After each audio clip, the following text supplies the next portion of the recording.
Sit in this song. Yeah. Yeah. Hey. Hey. Welcome in and take a seat and let us know just how you do. There is no one else on this planet who is as fly as you are. Take up your mantle and leave no residue. This is the beginning of legends and now you are the proof.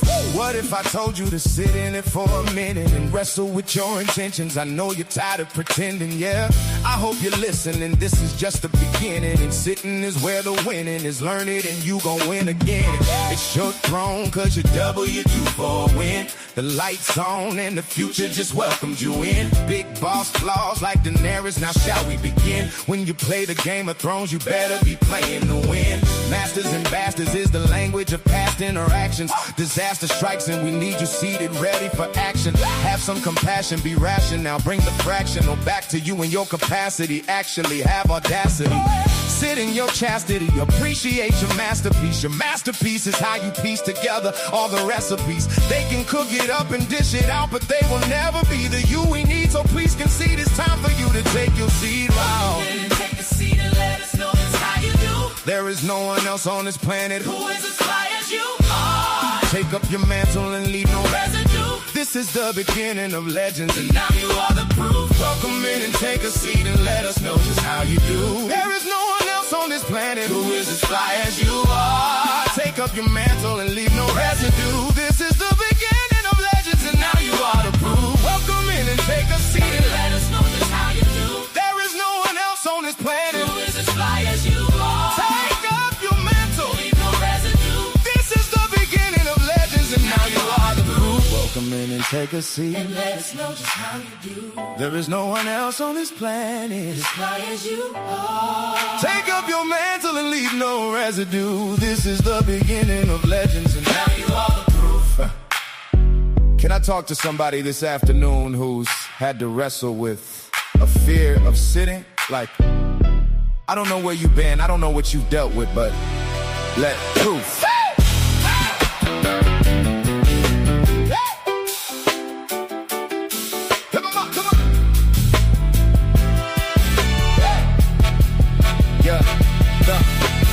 Welcome in and take a seat and let us know just how you do. There is no one else on this planet who is as fly as you are. Take up your mantle, leave no residue. This is the beginning of legends and now you are.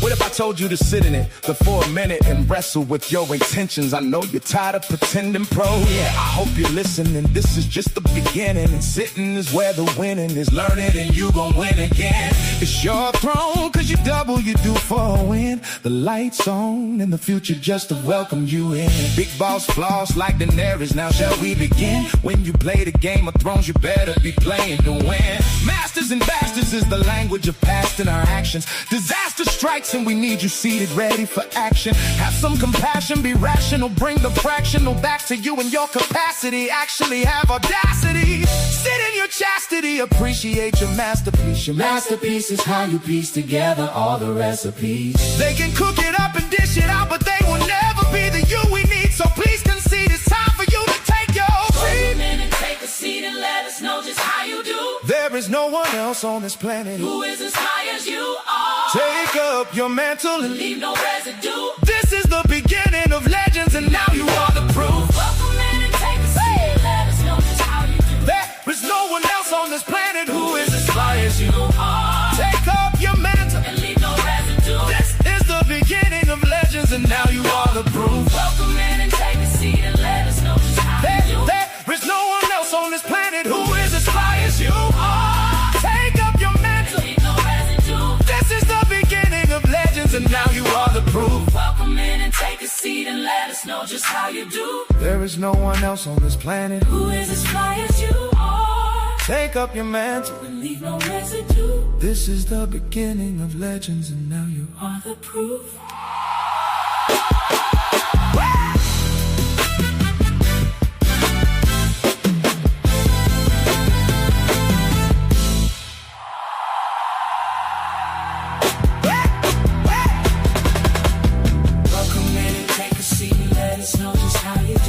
There is no one else on this planet who is as fly as you are.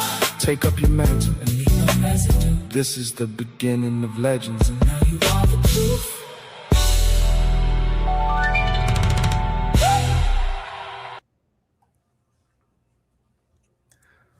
Good morning. Welcome everyone to Sunday Sessions. Whether you're joining us live on our YouTube stream, watching a replay, or joining from the global campus, or perhaps participating through a local watch party. Welcome, welcome, welcome. This Sunday Sessions are our weekly touch point, a place to connect and to find community, and a place for creating conversation. And just to clarify, we have our mission of Bridge City is to help people connect better, to build better, and to live better.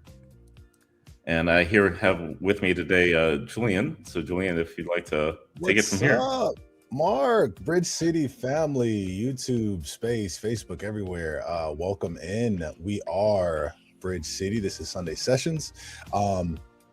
Like Mark said, connecting better, building better, and living better is the mission of Bridge City. And our values behind that drive it is being forward-thinking, people-centric, and life-affirming. So connecting those values with today's conversation will really allow us, to be present, remembering about living out those specific things, and taking the agency to make that happen. Yeah, and just to continue with that, our Bridge City's primary why is that people matter, that you matter, that all of you, every one of us matters to each other. Absolutely. And this is not a place for forced certainty. You don't have to agree with everyone. We don't have to agree with each other, but we can have a good conversation in this space. It's a place for honest thinking, shared responsibility, intentional connection, and some mature reflection about things that matter to us on a day-to-day basis. If you are visiting, you're welcome here. There's no pressure. You don't have to participate. If you just want to just check things out, that's perfectly fine. But we also hope that you can join us in the conversation and become a participant, and while you're here in the room.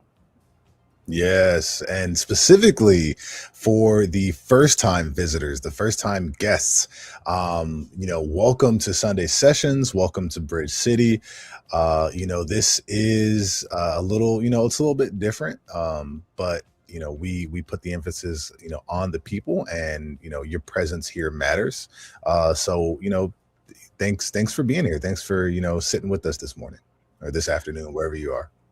And if you're joining us for the first time or any time, we want to welcome you with a gift, which is a little part of our appreciation of you.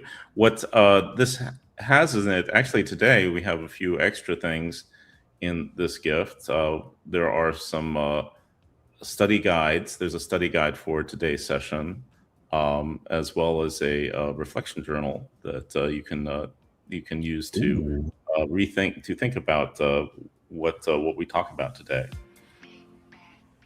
Oh, that's pretty cool. I love journaling. So yeah, aside from just first-time members, we definitely want to thank our returning members and our current members who have been helping to build the community. Community is built on intentionality, and none of this would be possible without each and every one of you. So we love that we have a growing community. We want to encourage people that participation isn't mandatory, but it is how we push the community forward by participating and not just passively attending. So when you join Bridge City, you're allowed to lurk, but we hope to convert you into a participant. Yes. Today's session, actually, we have the series that we're working through this month, in the month of August, which is called Sit in It.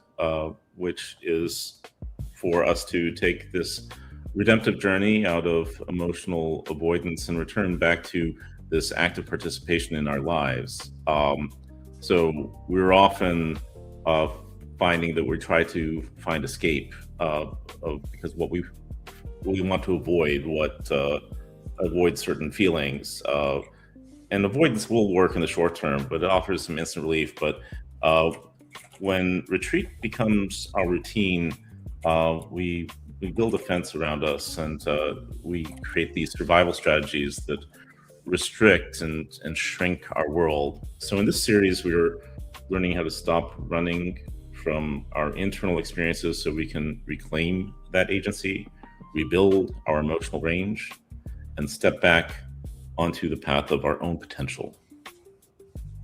Yes, step back onto the path of our own, but yeah, it's yours. It's your path.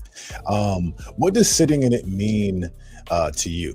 You know, when an uncomfortable feeling or a stressful thought enters the room, what's your first instinct? Are we running away? Are we in the corner? Are we meeting it head on? Are we assessing the situation? Taking notes, taking action, giving orders? If you look back at your week, what are some subtle ways you find yourself trying to quiet and distract from or outrun that internal noise when it seems to be getting too loud? And when was the last time you actually allowed yourself to just sit with a heavy emotion, without immediately trying to fix it, analyze it, push it aside? Yeah, it's these emotions that really drive us in so many ways. In today's program, which is entitled Have Several Seats, our goal is to move past this exhausting struggle of fighting for just one safe chair in life and reclaim our full throne of agency. We often show up in our careers, relationships, and even the community with a mindset of simply wanting one seat at the table. We just kind of shrink into whatever that feels Yeah. comfortable with. But we're going to look honestly at how we limit our own potential by pretending our capacity is singular, and assuming we have to choose between being a leader or a learner, or strong or vulnerable, or healing or ready to act. And we can be all of those things at the same time. It's not that we have to limit ourselves from one side or the other in these kinds of things. So we aren't just aiming to build better strategies for surviving pain. The goal today is that expansive emotional range and activation. We want to learn how to tolerate the good, how to receive hope, joy, and success without immediately pre-grieving those moments or bracing for disappointment. We want to stop leaving our developed gifts in the parking lot of life and accept the weight of stewardship that comes when we acknowledge what we are actually capable of doing. Ultimately, we want to realize that growing up doesn't require us to abandon our past or surrender who we've been. It simply reveals that we have the capacity to pull out another chair and occupy several seats at the table of our own lives. Yeah. Ooh. I don't want to sit in that. If you are, if you look at your life right now, what's the hard seat, the difficult conversation, or the boundary and quiet feeling that you've been doing everything to avoid actually sitting in? If that's something you feel comfortable with, drop a couple words in the chat. We don't need to hear your life story. You don't have to give your business, but if it's the kids, or if it's work, just drop that in there. Let us know what's going on. If you had to sum it up in just one word, what does sitting in it look like for you? Nice. I see that we have some people from Cleveland. Actually, I'm originally from Akron. I have my Jog Lake T-shirt on today. Nice. It's just from Aurora, Ohio. So welcome from Walter from Cleveland. It's good to see you, man. All my Buckeyes, welcome in. Yeah, patience with myself. That's a good one for sure. Yeah, trapped in the system, not intentionally designed to destroy the human experience, but it's just like everyone else in this world right now. Yeah. Yeah. It's hard not to feel like your experience is so different when we're all, we all got stuff we got to sit in. There's always a pile of poop on the chair, and everyone needs to take a seat. Okay. It's not. Sorry, don't sit in the poop. If there's poop in the seat, you can move the poop. What do we got for news, Mark? Well, let's see. So let's head on to the news from here. So this is again, welcome today for to our next session. You really just got me there, Julian. Sorry. Again, my name is Mark Russell. I'm acting head of operations here at Bridge City. And we just want to welcome you in again today. And we're going to go through a few little items of things that are coming up this next week, and or more than just this next week, over the next few days, and into the next month. So, Julian, if you want to take it from here. Yeah. So we have the global campus is still under construction. We have the lobby as a one-stop shop for navigating the Bridge City experience. The lobby will help you find welcome center, event center, business center, and other expanding campus areas. Yes. Sorry, I'm still running. Whatever. We just would like to see you join us on the global campus and explore a little bit. There's lots of different places to check into. Specifically, you can check out the lobby. Actually, am I taking over from you? No. No, Check you're fine. the lobby, and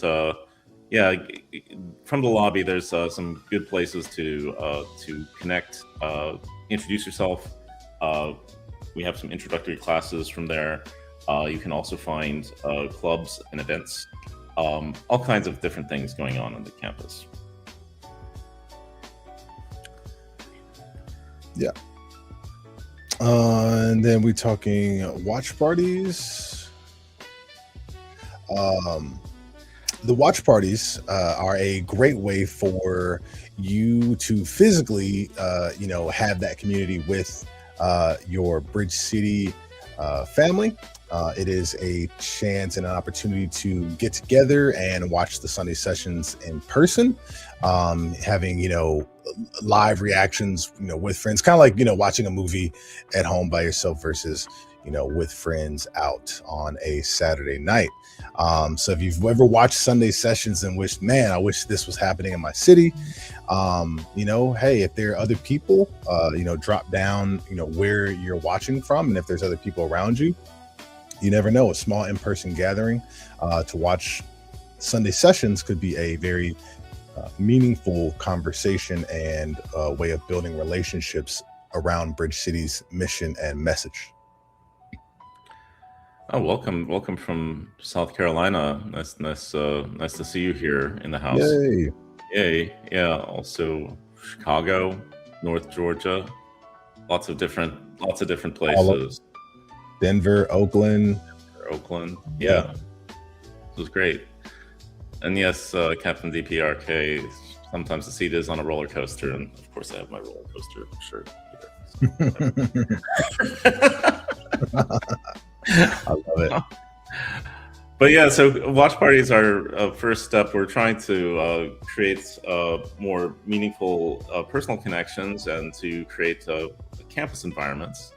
And this is watch parties like a baby step to get there. We're trying to get people to host these parties, to bring people together. If there are people in your area, keep an eye on the chat, see if there's people who are in your area, and maybe you can connect up with them and watch it together. Also, you can also watch offline. It doesn't have to be right when we do the broadcast. If you want to share it with some friends that may not be available on a Sunday afternoon or Sunday morning. Yeah, replay party. Replay party, right? Yeah. Movie nights. We have a movie night coming up. We do movie nights here at Bridge City once a month. We pick a movie to watch and we do a discussion on it, reflect on and how it spoke to us and whatnot afterwards. Next month's movie night, we had this month's movie night, I think the first week of August, but next month's movie night coming up here in a few weeks, will be Leaving My Father's Faith, not face, Leaving My Father's Faith. I know. I don't know what it is. It's a documentary directed by John Wright. It chronicles the deconversion of Bart Campolo, the son of a renowned evangelical pastor and author, Tony Campolo, and explores how the two navigate the relationship following Bart's transition from Christian ministry to secular humanism. So we want to. Yeah, no, definitely. I mean, that is something that probably a lot of people here can, relate to. Maybe not everyone has a parent who's a minister, but many people may have come up in church or religious circles. So, we've got the details on the screen. September 6th, 8 p.m. Central Time. Remember, we are a global campus, so time zones be very, very attentive what time things are, but the Bridge City app will convert it for you. So have you guys seen or heard of this movie, Leaving My Father's Faith? Make sure I say it right that time. All right. Actually, no, I haven't seen this, and it looks interesting. It's only an hour and 19 minutes, so it's kind of a short watch, which gives us plenty of time for conversation afterwards, which we better. So it's a shame that nowadays an hour and 19 minutes is a short. That's a 2-hour movie, and that's a short. You know what I'm saying? Like because so many. Anyway, all right. It's a whole nother rant I have. So this let's take a look. Let's move on to our club spotlight. This month we are spotlighting both the Deconstruction Club and the Politics Club. We had some really great events this past week for the Politics Club and Deconstruction Club, I believe, and we are having some things coming up. There's Nuts and Bolts on Tuesday, the 18th. I don't know if I have. Do you have some details, Julian, on what the Nuts and Bolts is going to be? Not this one, but I know I've gone to one, and in general, Nuts and Bolts are just great for like getting into the nitty gritty of what deconversion looks like. I think especially because a lot of people, maybe going through it, and there's going to be, obstacles and roadblocks that pop up that you may expect, and there may be things you may not expect. So I think the Deconstruction Club and Nuts and Bolts is great for kind of offloading and understanding that, like, hey, everybody goes through this stuff, and also like maybe seeing some stuff ahead of time, like if you've been thinking about it but you don't know what to expect. This could be a great, like stepping stone to help you along in that process. Beautiful. Yeah, and also of the events that we had this past week, there's I believe that you can go and see a replay of some of these events to take a look at. If you want to just check out what we've been talking about, you can always go back and play a replay. Actually, I have to find out where the replay is because I don't know exactly where that's at. But I believe the replays are like posted in the club somewhere, right? Or on the event page. On the event page, yeah. Okay. I believe so. Because I had to ask about this the other day because I was like, wait a minute, I want to see these replays. Like if yeah, exactly. So I believe they are posted to the event page in the Bridge City app. So if you go to the event that has passed, if it was recorded, it would pop up there. Yeah. Very good. So if you all are trying to get more involved in Bridge City, this is conversation over performance, right? Everyone kind of has a seat at the table, pun intended, for today's maybe more than one. yeah, exactly. Maybe a couple seats. Maybe you might have to. There might be a seat change because there's several courses. You change plateware and silverware, so maybe we're changing seats too. Like the Mad Tea Party. No. So welcome new members, and if you're new here, welcome. Do we know a number of new members that came up? I have not heard any numbers since the last time, which was a couple weeks ago. But I've been seeing new faces. I've seen some new faces in spaces, and new faces that are adding to the conversation. So that has just been beautiful, because I remember I was the new face literally months ago.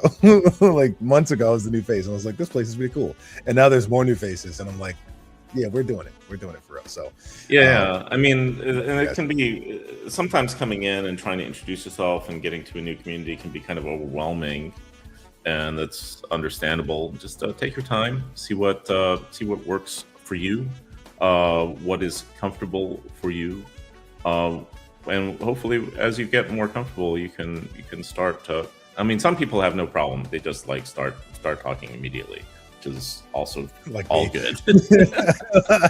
I think the day I downloaded, I was like, I gotta do this stuff, because man, life is. Come on in, complete the next steps. There is a little bit of some onboarding things just to help you get acclimated with the site. It is a new, imagine we've all had Facebook for 20 years, right? Imagine you get Facebook tomorrow. Imagine all the things you would have to figure out that Facebook has, right? It's kind of like that. So help you get acclimated with the site. There is a new member section, so you can introduce yourself. You don't have to write us a book. You can give us a sentence. You can tell us your life story. Post a picture of yourself, your dog, whatever it is you feel like you want to share at the moment, and ease yourself into it. Hop on and start making some connections. I relish in being uncomfortable. I'm waiting for an interview where all admins grill me for competence. Oof. Yeah. That'll do it. That'll do it. That'll do it for sure. We want you guys also to explore the teams page. We have our member experience team, multimedia team, missions and events, social arts, operations, and children's and families team. So there's all kinds of room for volunteering, for getting involved. If that isn't your thing, maybe this is. We're on the multimedia team because we like doing this stuff. If this isn't the stuff you like doing, maybe you like operations, or maybe you like working with children, or putting together programs, and that's something that you want to do. We have a lot of those different avenues and areas for people to contribute. Anything, if you want to make a difference, we are always hungry for some volunteers to help out. So absolutely, if you want to step up and take on some tasks, it's always helpful.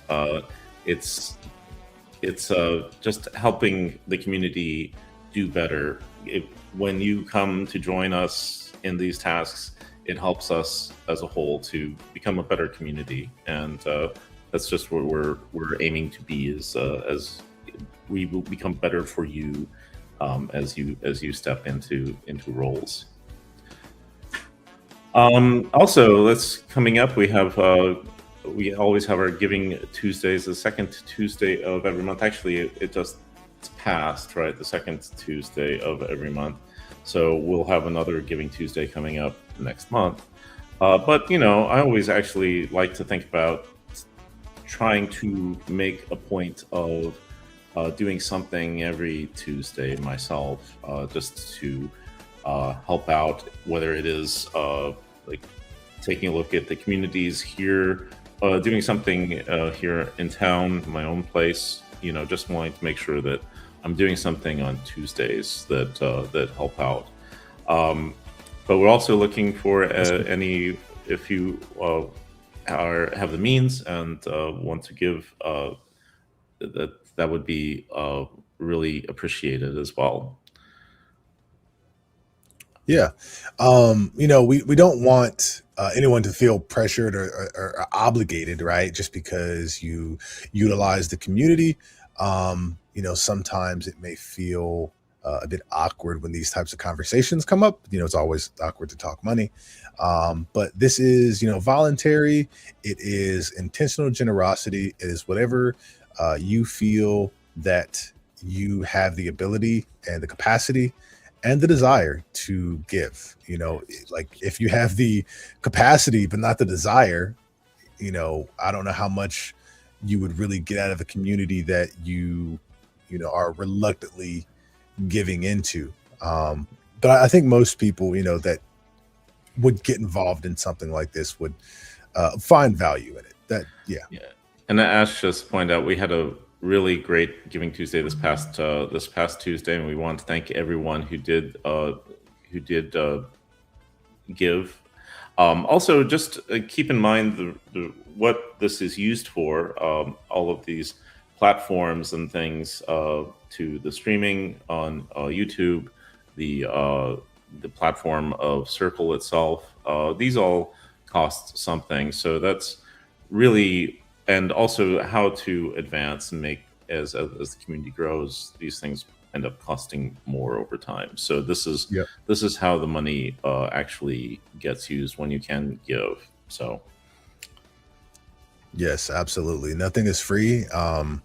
We don't have the Circle app on a computer at Darante's house, but someone has it at a facility, and it's on a computer in an air conditioned warehouse, in a server room that is getting paid for by someone. So, we just encourage everyone, visit the campus, explore, watch parties, join a movie night, check out clubs, welcome new members. If you are a current member, if you're a new member, introduce yourself and get involved, and support through Giving Tuesdays. Yeah, thank you for showing up today. Share the stream. Remember to share the stream. Don't forget to like and subscribe, and do the things. Yep. Do all the things, and stay in the conversation. We look forward now to Darante joining us for the main conversation here.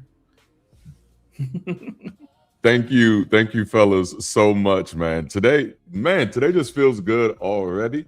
It feels good already. This has been just a beautiful opening to today's conversation.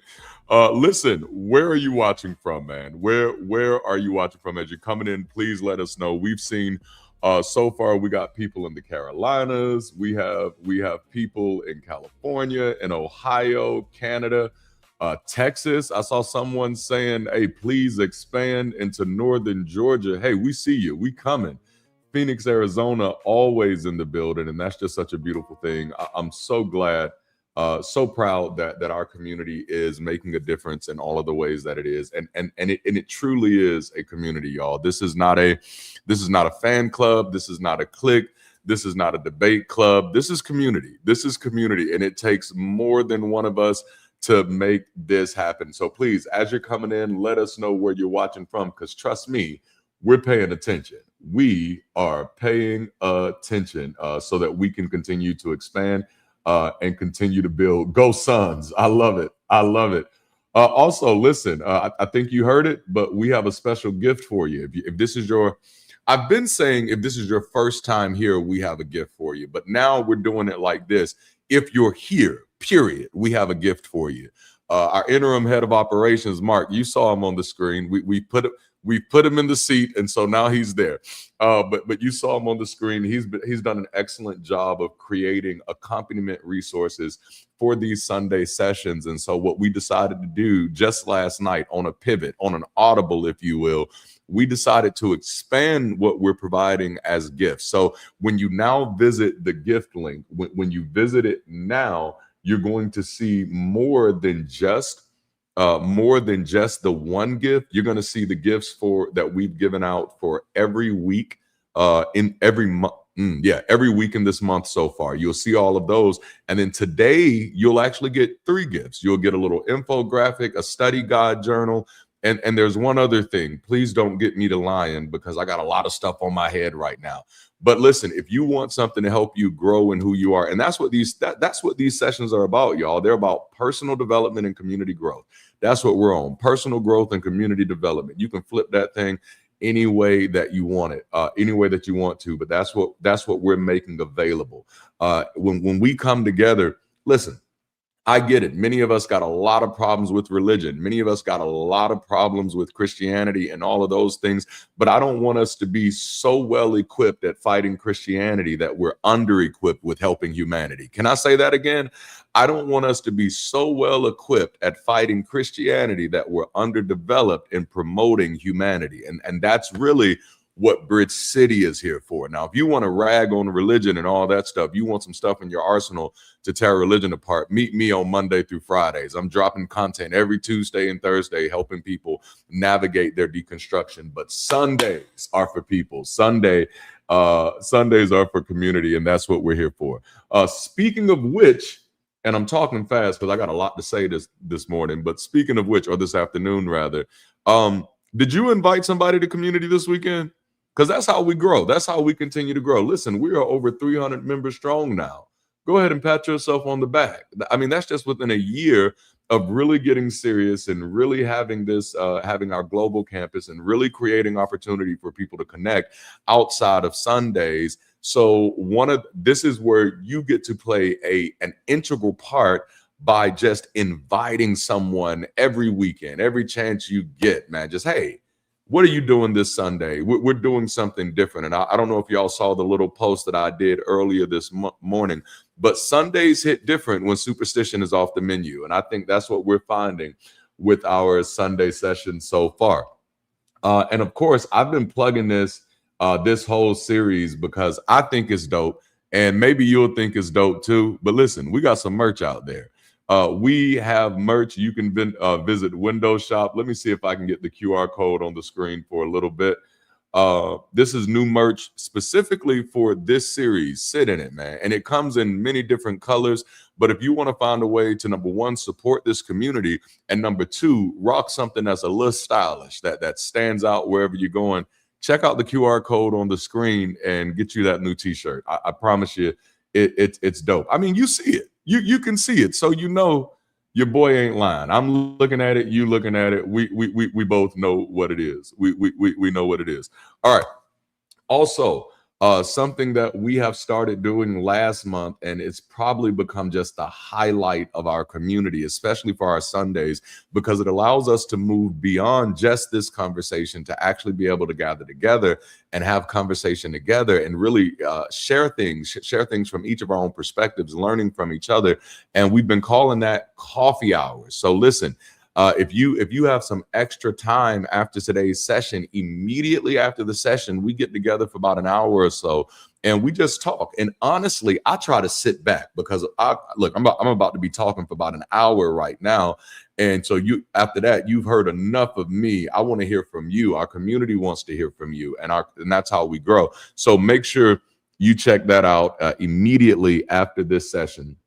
And Fifth Sundays have always been special at Bridge City. We try to do something different on our fifth weekends. And so I'm officially kind of labeling or branding those front porch weekends. And so this front porch weekend, this month has a front porch weekend. It has a fifth Sunday. So it has a front porch weekend. And all of our hosts that you've been seeing over this month, you're going to see them coming together and they're going to be having the conversation. And so that's going to be beautiful.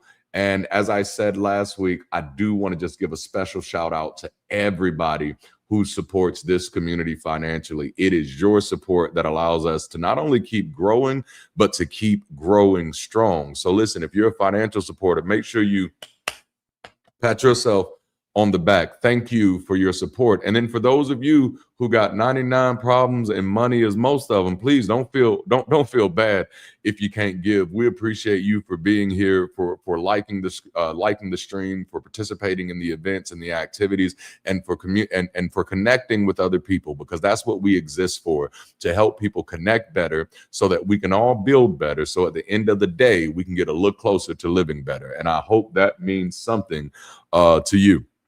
And last but not least, before we jump in today's conversation, I do want to just send out our thoughts to everyone who's been in Indiana, who's been impacted by the storms and the flood.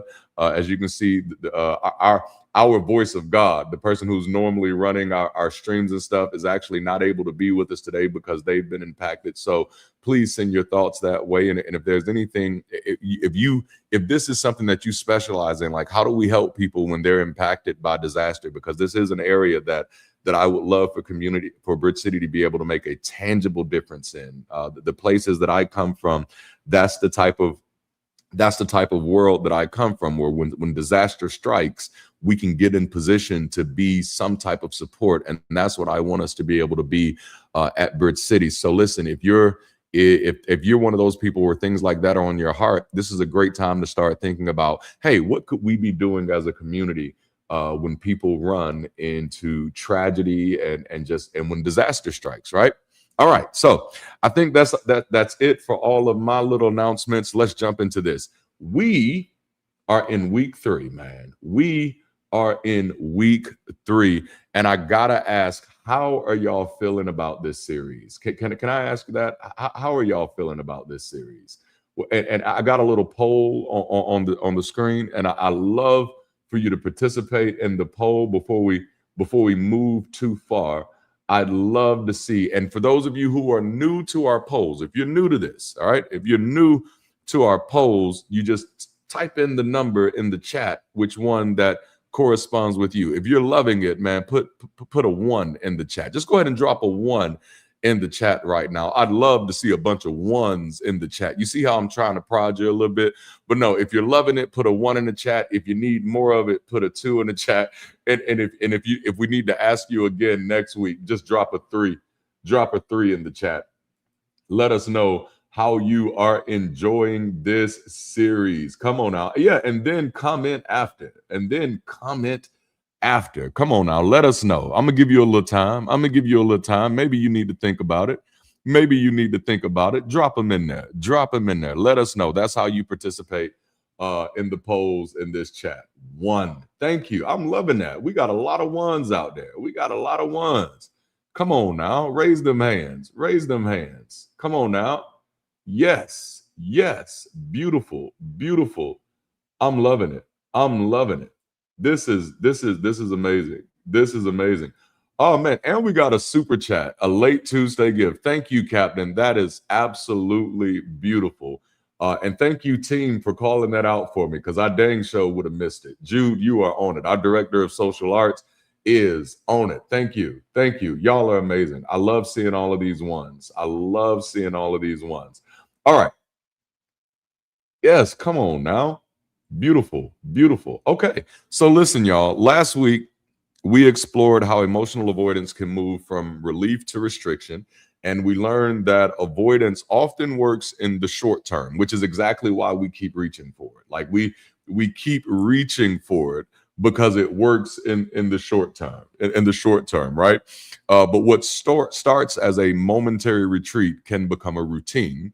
And then routine eventually starts determining where we go, what we risk, what we say, and here's the big part, how fully we participate in our own lives, okay?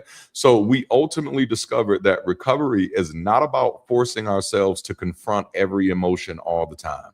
It's more so about rebuilding our range. We're trying to get out of that rigidity and get into flexibility. We're trying to get out of that one-dimensional living, that one-dimensional responding. No, there are layers to you, and we're really going to dive into this today. So we're trying to get into that range, developing enough emotional flexibility to recognize what a moment requires and choose our response instead of automatically trying to escape the discomfort. So sitting in it means learning to feel deeply without allowing every feeling to take control. And I want to say that one more time. I just want to run it back because I want you to, I mean, after all, the name of this series is Sit in It. So guess what I want you to do? I want you to sit in it a little bit. So sitting in it means learning to feel deeply. Yeah, feel deeply without allowing every feeling to take control. Okay, so let's go ahead and jump into week 3. Are y'all ready for this? Let's get it going. I had the incredible privilege of growing up in the 90s, which at one point meant that I was young. And now when I say it, I'm like, dang, that means I'm getting old. But I had the incredible privilege of growing up in the 90s, which has been rightfully dubbed the golden age of cinema and television. And if you disagree, you can argue with your mama. I don't care. No, the 90s was the golden age of television and cinema. I mean, from a television perspective, we got such classics as Living Single and Friends in that order. And some of you who know the story know why I'm stressing in that order. Living Single came first and then Friends. Now, I enjoy both of them, but it just has to be known that Living Single came first. But we also had an incredible family comedy series that gave us a little splash of drama, such as Full House, Fresh Prince of Bel-Air. Come on now, talk to me, somebody. Step by Step. What y'all? Step by Step, day by day. That was my joint. I used to love it on them TGI Fridays. Y'all don't know. We had Family Matters, and these shows. They not only allowed us to escape the mundane routine of everyday living, but they also challenged us to embrace the nuance of doing life with other people under the same roof. You feel me? You feel me? Like they taught us some things, like Fresh Prince. I don't know if you pay attention to me, because I was a latchkey kid, as many people were who grew up in the 90s. I was a latchkey kid. If you pay attention to me, you're going to see some Uncle Phil. You're going to see some Uncle Phil. You're going to see some Will Smith. And you're also going to see some Carlton Banks. You're going to see a little bit of all of that because I was so shaped by who these people were. Somebody just said they painted Shownuff, and I almost jumped out of my seat. Shownuff was the guy. Maxine, come on now. What? You better, y'all. But the movies of the 90s hit differently. Let's just be honest. Like the movie, someone said The Last Dragon. Come on, who's the baddest? I think I reference The Last Dragon at least once a month in a video because it was so impactful. The movies of the 90s, they hit differently, y'all. Let's go down memory lane for a few seconds. There was the classic story of the enigmatic duo Ellis Boyd Red Redding and Andy Dufresne. Who would have thought that an institutionalized contraband smuggler and a wrongfully convicted banker would be the perfect characters to explore such intimate ideas of hope and mutual salvation in the context of the Shawshank State Penitentiary? Oh, I learned me something there.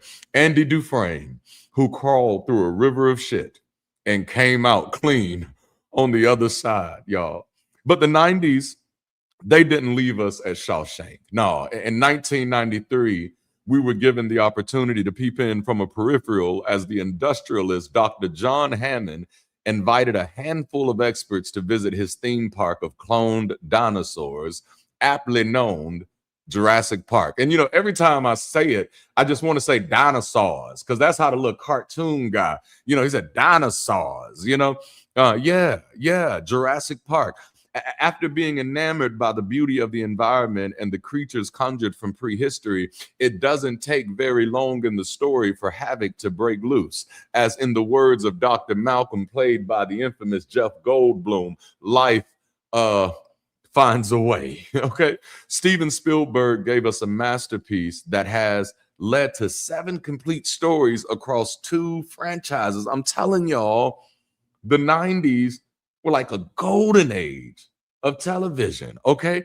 And yet again, the 90s didn't leave us there. We had Pulp Fiction. Come on, John Travolta and Samuel L. Jackson. American Beauty.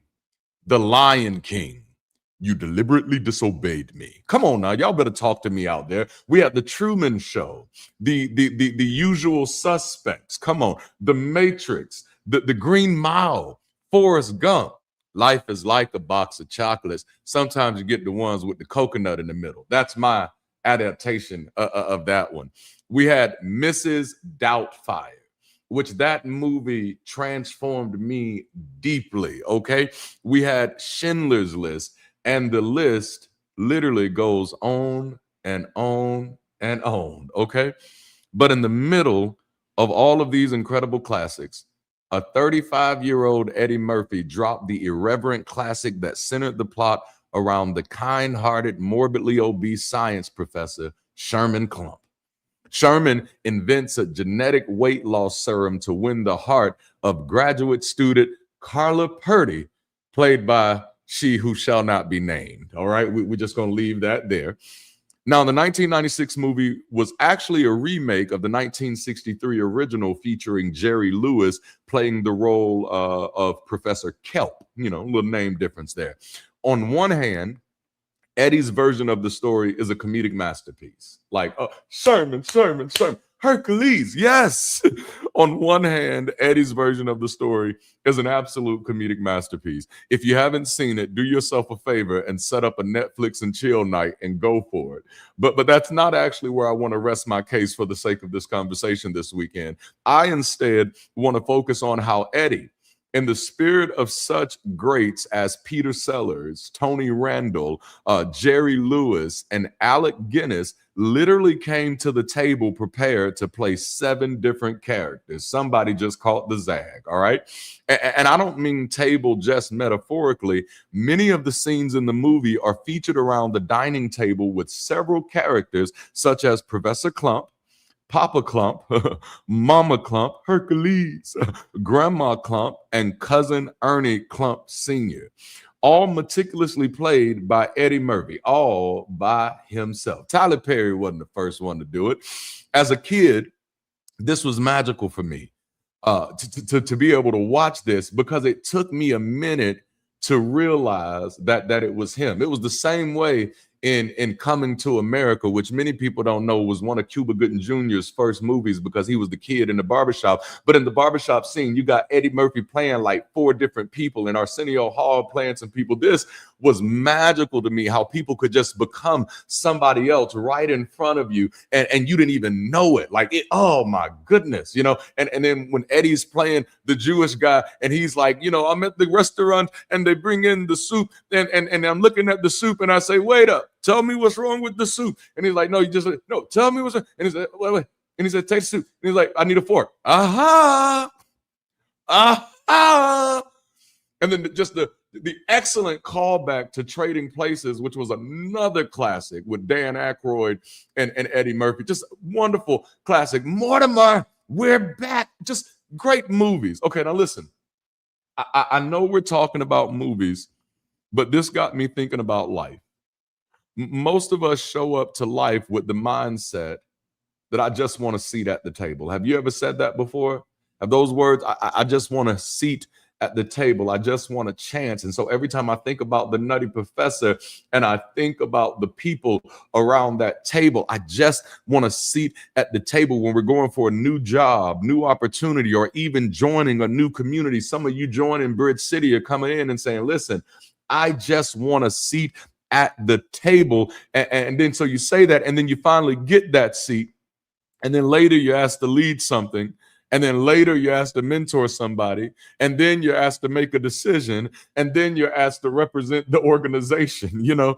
So suddenly you begin to realize that the initial aspiration was too small. It wasn't representative of your full stack of capabilities or capacity. You spent years trying to prove that you deserve a seat when growth was eventually going to require you to become capable of occupying several different seats depending on what the moment or the plot requires. I hope this is helping somebody already. We spend so much of life trying to figure out which seat is ours as though capacity is singular.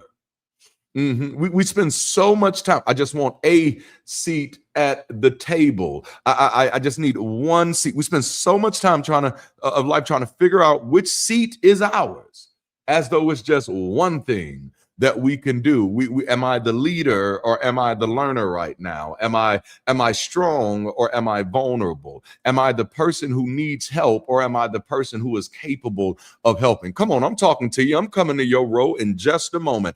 Am I grieving or am I growing? Am I recovering? Come on now. Or am I ready? See, maybe the mistake is assuming you only qualify for one chair. Eddie Murphy didn't come to that table looking for his one seat. Let me take somebody back to the Ernest days. Jim Varney didn't come to the table looking for just one seat. I mentioned them early, but Tyler Perry didn't come to the table looking for just one seat. The message this weekend is this: stop spending your whole life fighting for one chair. You may be capable of more than one. To pull a line from the guilty pleasure of reality television and pop culture, you need to be prepared, catch it now, to have several seats. Are you ready for this? This is today's conversation. You, go ahead.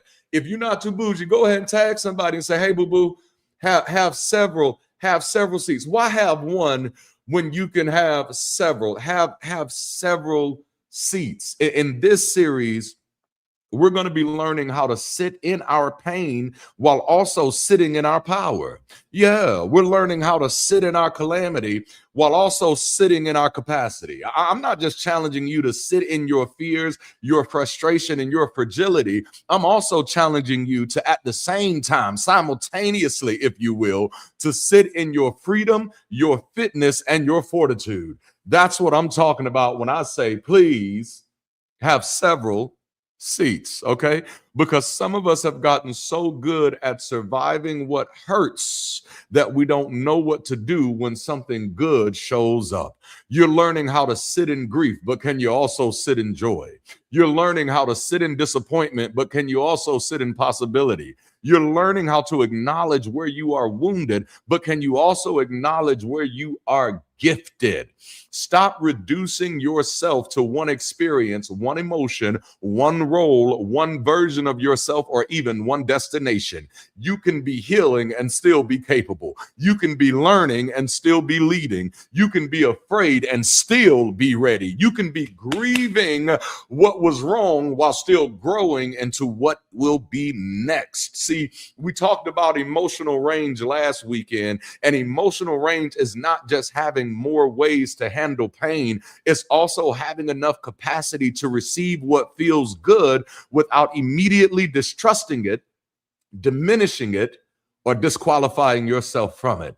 I want to talk to somebody who never felt like they were qualified to take the one seat. I want to let you know, not only are you qualified for the one seat, but you're qualified for several seats this weekend. Again, if you're not too mean, just tag somebody in the chat and say, have several seats. You're not the only person who survived. You are also the person who can build. You are not only the person who needed help, you may also be the person equipped to lead. You are not only the person still figuring it out, there are some things you already know well enough to teach somebody else. Please do not compartmentalize yourself so much to where you say, because I am not strong here, I'm not strong anywhere. No, I get it. There are some places where you're not where you want to be, but I promise you, you got more than a few where you're ready to have several seats. Yeah, now, I may not be able to sit with you to manage your money, but if you want to win this video game, I got you. I may not. Y'all better talk to me out there this weekend. And listen, look at me. I can see you. Don't you turn from this. This is what having several seats is about. Okay, it is refusing to let one chapter, one role, one weakness, one strength, or even one version of yourself claim the whole table. No, I'm sitting down as the professor, the mama, the grandmama, the granddaddy, and the uncle. No, I'm sitting down because I'm capable of having several seats, because growth does not always require you to leave your old seat behind. Sometimes growth reveals that you have the capacity to occupy another one too. Okay, I have some room for some more. I can take some more. You remember Oliver Twist? Can I have some more? No, I got room for some more. Please don't limit me into that one box. Don't you dare just say, well, Darante is just an atheist. Oh, I am so much more than an atheist. I can have several seats. I can be the atheist. I can be the humanist. I can be the sociologist. Please don't forget that I'm the parent. Please don't forget that I'm a husband. No, I have a lot of seats. I got a lot of seats that I'm sitting in, and I'm making sure all of them are comfortable for me. Come on now, somebody out there, look, I know you may not feel like typing it, but just yell it at the screen. No, I have room for more. I got some room for some more. Yeah, don't look at me that way. Flavor for your ear. Come on now. And that brings me to our first point of this weekend. And I told you I'm going to be moving fast. I kind of like moving fast on Sundays now, primarily because I like getting to the coffee hours. But please, first point, don't distrust the good.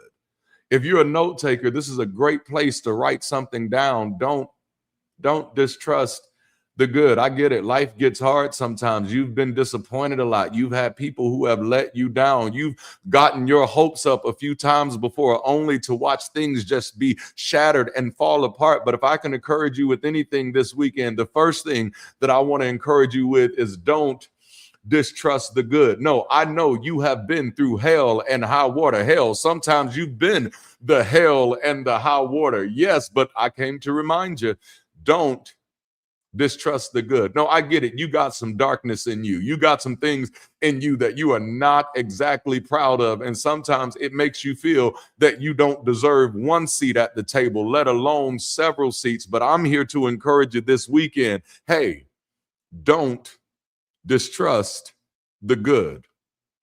This weekend, we're diving into something that does not nearly get as much attention as avoiding pain.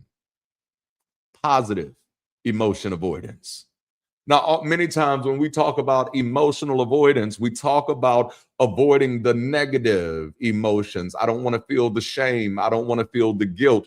I don't want to feel the disappointment. And let's be real, many of us do that to ourselves. We we kind of talked about this in our last coffee hours. One of the things that I do, and look, I'll just get naked so you don't have to. One of the things that I do to avoid negative emotions is I work myself. Like if I don't want to deal with shame, pain, disappointment, disillusionment, disenfranchisement, discontentment, and all the other disses out there, if I don't want to deal with the disses, I just get busy. But negative emotions are not the only emotions that we avoid. Negative outcomes are not the only outcomes we avoid. Negative possibilities are not the only possibilities we avoid. There is also positive avoidance. There is positive possibility avoidance, positive outcome avoidance, positive emotion avoidance, because we normally think avoidance means running from grief, anger, shame, anxiety, and disappointment. We normally think about all of the things that obviously hurts, but sometimes we run from what feels good too. See, some of you are running from a relationship right now because it just feels too good to be true. We don't just run away from the things that hurt us. We run away from the things that might give us hope because we're afraid of losing it. Okay. Yeah, man. We run away from joy. We avoid hope. We avoid pride. We avoid excitement. We try not to get, we try to avoid anticipation. And that sounds strange until you realize that every positive emotion creates something pain does not require. Every positive emotion creates something that pain doesn't require, and that's stakes. Yeah, positive emotion increases the stakes. If I actually allow my hope to get attached to this, let's talk, man. Like if I actually feel good about Bridge City and I think that it's going to be something that's going to be incredible, something that's going to be life changing, that raises the stakes in my life. And then the moment I allow myself to hope, I've admitted that I care about what happens, and that raises the stakes. If I care about what happens, then if it doesn't happen, then I'm hurt. Mhm. The moment I allow myself to love, I've admitted that there is something that I could lose. The moment I become excited, I've created the possibility of disappointment. The moment I finally experience peace, I become aware of how badly I do not want chaos to return. We often do this strange thing where something good happens, and before we've even finished experiencing it, we start preparing for its funeral. Oh, I do this. I do this. Come on now, especially for those of us in the skeptical community. Many of us didn't become skeptical. Many of us didn't just, we weren't born this way. We had to fight our ways here. And now that we fought our ways into skepticism, fought our way into critical thinking, fought our way into being more empathetic, now we got to actually deal with the fact that things sometimes fall apart. That's the reality. And so now, even when something is good, please, nobody gets naked. I love it. Even when things get good, even when things feel good, even when things resonate with us, even when we think this is the moment to protect ourselves, we go ahead and start preparing for the funeral just in case. Okay.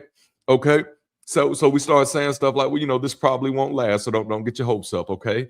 Something is going to go wrong, okay? I've seen this movie before. You know the testimony. Nothing has happened yet, but we've already invited tomorrow's hypothetical pain into today's actual pleasure. You won't even allow yourself to feel good in the moment because you're afraid about what's going to happen tomorrow. You won't allow yourself to enjoy the relationship today because you're afraid of how it might fall apart tomorrow. You won't appreciate the opportunity that you have today because you're afraid that it's going to be snatched away tomorrow. Who am I talking to right now? Don't you get quiet on me. I can see you. We are often pre-grieving experiences that are still alive. Listen, grandma ain't dead yet, okay? Listen, that opportunity isn't dead yet, okay? That relationship has not died yet. Come on now. No. You still have it right in front of you. Why are you pre-grieving it? You're mourning relationships that haven't ended. We're preparing for opportunities to disappear while they're still sitting in our hands, standing in a good moment, rehearsing how we're going to survive when the good moment is gone. Because somewhere along the way, we often learn that if I never get too excited, I can never get too disappointed. If I diminish the moment now, maybe it will hurt less if I lose it later. And let me tell you why that logic is so freaking seductive, because it feels like control. That's me. See, like, that's me. I need to be able to control the outcomes. One of my favorite people in the world to talk to is my oldest son, and we just took him to college yesterday, and so I got to be on a road with him for like 3 hours as he and I are headed up, and my wife was following us behind, and so I'm sitting in the car with him and just hearing him talk, and I'm like, man, like, I have matured so much trying to be a better father for him, because I'm an emotionally passionate person. I feel my emotions very, very, like, I feel them. They fill up my whole body, and I've had to temper them because I've wanted to be a better example. I've had to temper them because I don't want to always be flying off the handle. But what I'm beginning to realize now is that what started as wisdom is becoming control. Y'all don't want to talk to me. It feels like control. Okay. You cannot control whether the opportunity works out. You cannot but you can control how much hope you allow yourself to have. So you ration it. You give yourself just enough joy to function, but not enough to become vulnerable. Just enough excitement to participate. Oh, here it is, but not enough to become invested. I think that might be the word for Bridge City right there. Some of you got so much joy, right? You got so much excitement about Bridge City. You got just enough excitement about Bridge City to participate, but not yet enough to become invested. I don't know if I want to take on a volunteer role yet. I don't know if I really want to give into this yet, because if I get invested and it lets me down, what am I going to do then? I'm going to tell you what you're going to do then. You're going to survive. You're going to make it. I'm talking. You get just enough love to stay connected, but always with one emotional suitcase packed by the door. Because disappointment has hurt you before, and you've decided that the safest way to survive another disappointment is to never let yourself get too delighted. It's to never let yourself get too caught up. It's to never let yourself fall too much in love, because I don't want to feel that anymore. And so what you start off doing to help yourself feel safe ends up making you just a little bit smaller. And catch the exchange that you're making. You reduce the possibility of future disappointment by reducing your ability to experience your present destination. You don't even get to enjoy the ride. You know, because you reduce the possibility of future disappointment. Some of us do this in relationships because I'm afraid that the relationship might fall apart one day. I'm not going to give my all. And you thinking that you're protecting yourself, and really you're robbing yourself of the experience of this moment. Dang, this is good. That's why distrusting the good doesn't actually keep you from pain. It just makes pain influential enough to reach backward in time and contaminate moments that it has not earned yet. And sometimes that's the kind of conversation you got to be willing to look in the mirror and have with yourself, that yes, I know this might hurt one day. Yes, I know this might end in a way that I don't want it to end one day. Yes, things fall apart. And so this may be one of those things that fall apart one day, but it has not earned that yet. That pain doesn't exist yet. It has not earned that yet. Yesterday hurt you. Tomorrow might hurt you, but neither one should automatically get custody of today. My past doesn't get custody of today, and the possibilities of my future doesn't get custody of today. Having several seats and my emotional flexibility means I can acknowledge that anything could change without requiring that possibility to ruin what's happening now. I don't have to pretend this will last forever to enjoy that it exists right now. I don't have to guarantee the outcome before allowing myself to enjoy the experience of hope. I do not have to know how the story ends before permitting myself to enjoy the chapter I am in. That is another seat you have to learn how to occupy. Not just the seat of survival, but the seat of enjoyment.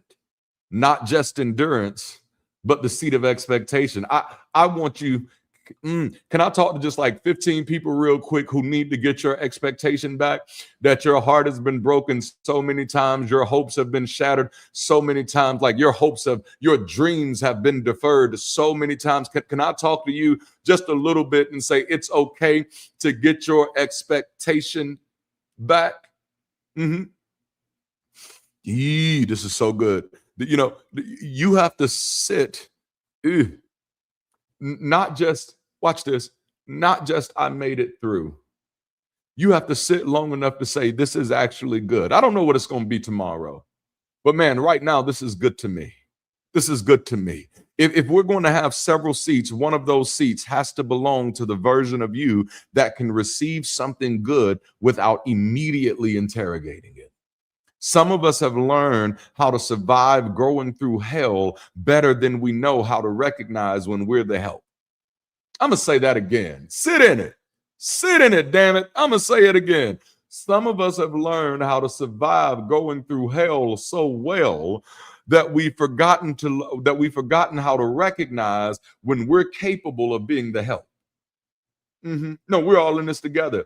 And this is actually what brings me to my second point. And I hope you're ready for this. Shout out to Accra, Ghana out there. Yeah, West Africa. Come on now. Don't diminish the gift.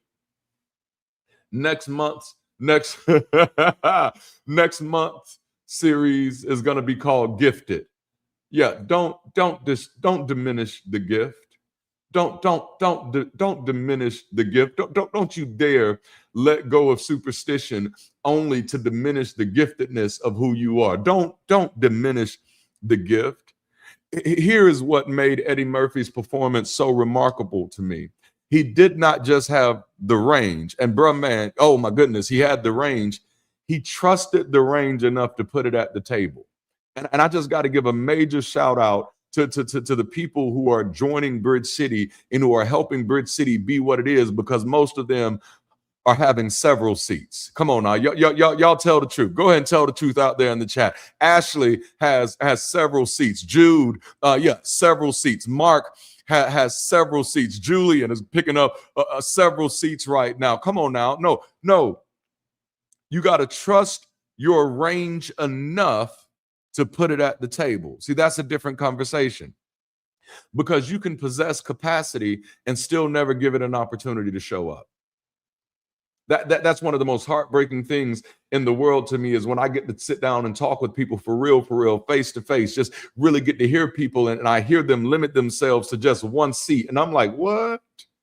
You think you just at one seat? No. When I listen to your story, when I hear who you are, when I see what you're capable of, how dare you let American society resign you to just one seat? Oh, you're bigger than that. You got that real big back energy. You're gonna need several seats. There is more to you than just meets the eye. See, you can know there is more in you and keep sending the smallest version of yourself into every room. I don't mean to step on your toes. I'm just talking. I'm talking because I think this helps us. It helps me. I do it. I can know that there's more in me, and I'm still sometimes going to keep sending the smallest version of myself into every room, because sometimes you're afraid of somebody saying, well, who do they think they are? I'm the person here to occupy several seats.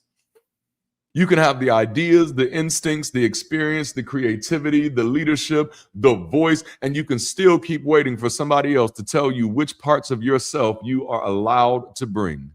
At some point, you have to trust your own capacity, not because you've mastered everything, not because you cannot fail, but because you have enough evidence to stop treating your potential like an unverified rumor. Your capacity keeps showing up. It's been proven. You verified it. You can trust it because you can trace it. All right. Eddie could have played Sherman Klump, collected his check, and gone home. But the gift was bigger than one character, so he let the gift take up more space. Can I tell you that your gift is bigger than one character? I'm already in September. I'm sorry, but your gift is bigger than one character. Your gift is bigger than just one identity. Your gift is bigger than just one profession. Your gift is bigger than just one opportunity, okay? So let it take up some space. Yeah, some of you need to let your gift take up more space. Show up to the table with everything you've developed. Stop leaving parts of your capacity in the parking lot because you're afraid the room might think you're doing too much.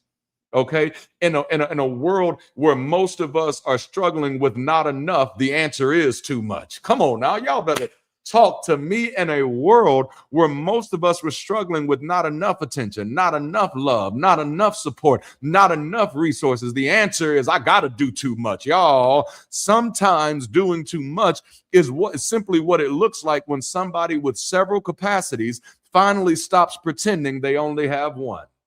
I'm done trying to fit myself into one box just because you chose one box. I want all the boxes. I want the Frosted Flakes. I want the Fruity Loops. Come on now, y'all better talk to me. I want the Fruity Pebbles, the Cocoa Pebbles. I want the Rice Krispies and the Rice Krispie Treat cereals. I need several boxes. This is big back energy. I need to take up several seats.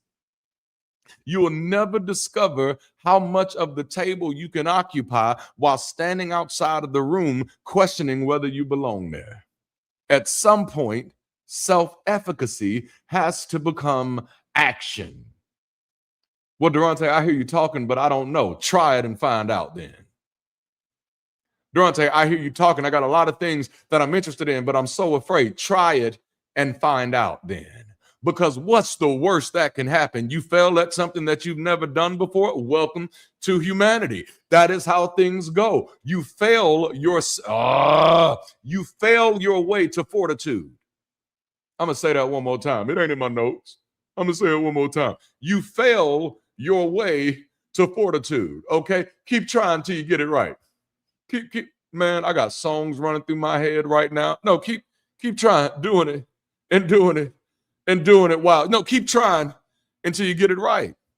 Self-efficacy has to become action. Oh, I love that. People don't like it when you occupy too many seats. I've dealt with that my whole life. Oh, so Darante just think he's smart now. Oh, and he can sing. Oh, and he can play the piano. And now he out here writing fiction novels, and he writing self-help books. Who does he think he is? I think I am Darante Lamar Martin, and I am here not to just sit in one of the seats. I mean, forget it. If you're not going to have that seat, I might as well have the seat. Ain't no need of having any empty seats in here. Listen, I'll be traveling to California at the end of this month, and when I'm on a plane, y'all, listen to me now. When I'm on a plane, I just absolutely love. It don't happen a lot, but I just absolutely love when I get in a row by myself. Man, oh my goodness. As much as I love community, as much as I love people, there's nothing better than being on a plane on a row by yourself. And oh my goodness, don't let it be that emergency exit row. Oh, all the leg room in the world. Darante, why are you talking about seats on a plane? Because if I get in a row by myself, do you think I'm just going to sit in one of those seats? No, baby, I'm going to have several seats. I'm occupying that whole space. Big back energy. Okay?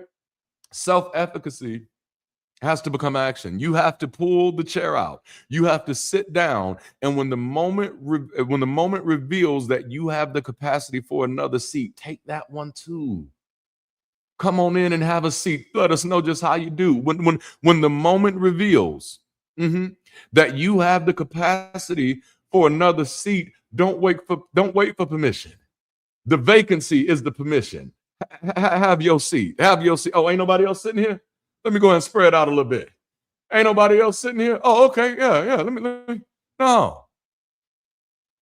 You have to pull out that chair, and when the seat makes itself available, take that one too. See, now we're talking about sitting with the difference between what I feel and what I believe about myself.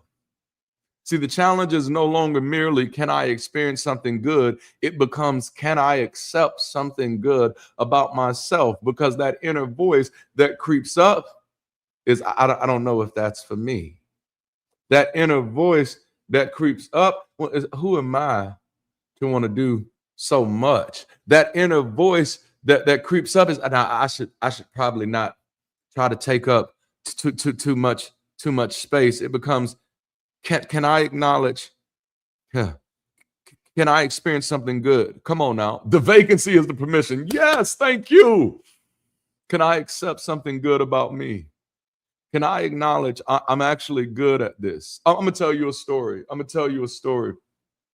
I read a book when I was in, it was right after I graduated high school, and I was just going for a job at a call center, and I got the job, and I was like a little call center rep, and I was reading this book called Think and Grow Rich. I'm not promoting the book. I'm just telling my story. It ain't your story. It's just my story. And I was reading this book called Think and Grow Rich, and there was the story in the book, and I think it was about Steven Spielberg, and it was about how he got his first big break in Hollywood, how he would just sneak on the studio campuses, and eventually he ended up getting in there. And so I said, you know what, I'm going to try that. And so I was working at this call center in Jacksonville, Florida, on Bay Meadows Boulevard, and I noticed that there was an empty supervisor office.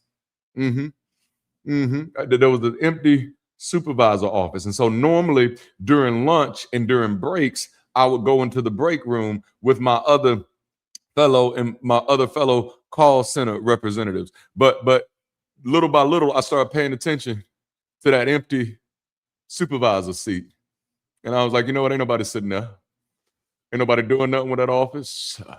Ain't nobody over there. Ain't nobody even thinking about it. And so little by little, I just started moving some of my stuff in there. And after a while, every day, listen to me. Listen, this is my story. It ain't got to be yours. It's mine. Every day, I started taking my breaks and my lunches in the supervisor office. You know, have several seats. Come on now. So I'd move from my call center seat and I'd go into the supervisor seat. The vacancy was the permission. Yeah. Ain't nobody else sitting there. I ain't hurting nobody. And little by little, I'd move my stuff in there. I'm taking my breaks in there. I'm taking my lunches in there. I've trimmed my lunches down, so I ain't eating no like big old buffet in there, so it's not bothering anybody. I just got my little chips, my little pretzels, my little sunflower seeds. That was back in the day when David's had the nacho cheese sunflower seeds. Yeah. You don't know nothing about that. And so, like, I'm sitting in there, you know, eating my little lunch, eating my little cup noodles. And eventually, because this is around the time that many of the other supervisors are also on their breaks. And so they're outside taking their smoke breaks and stuff.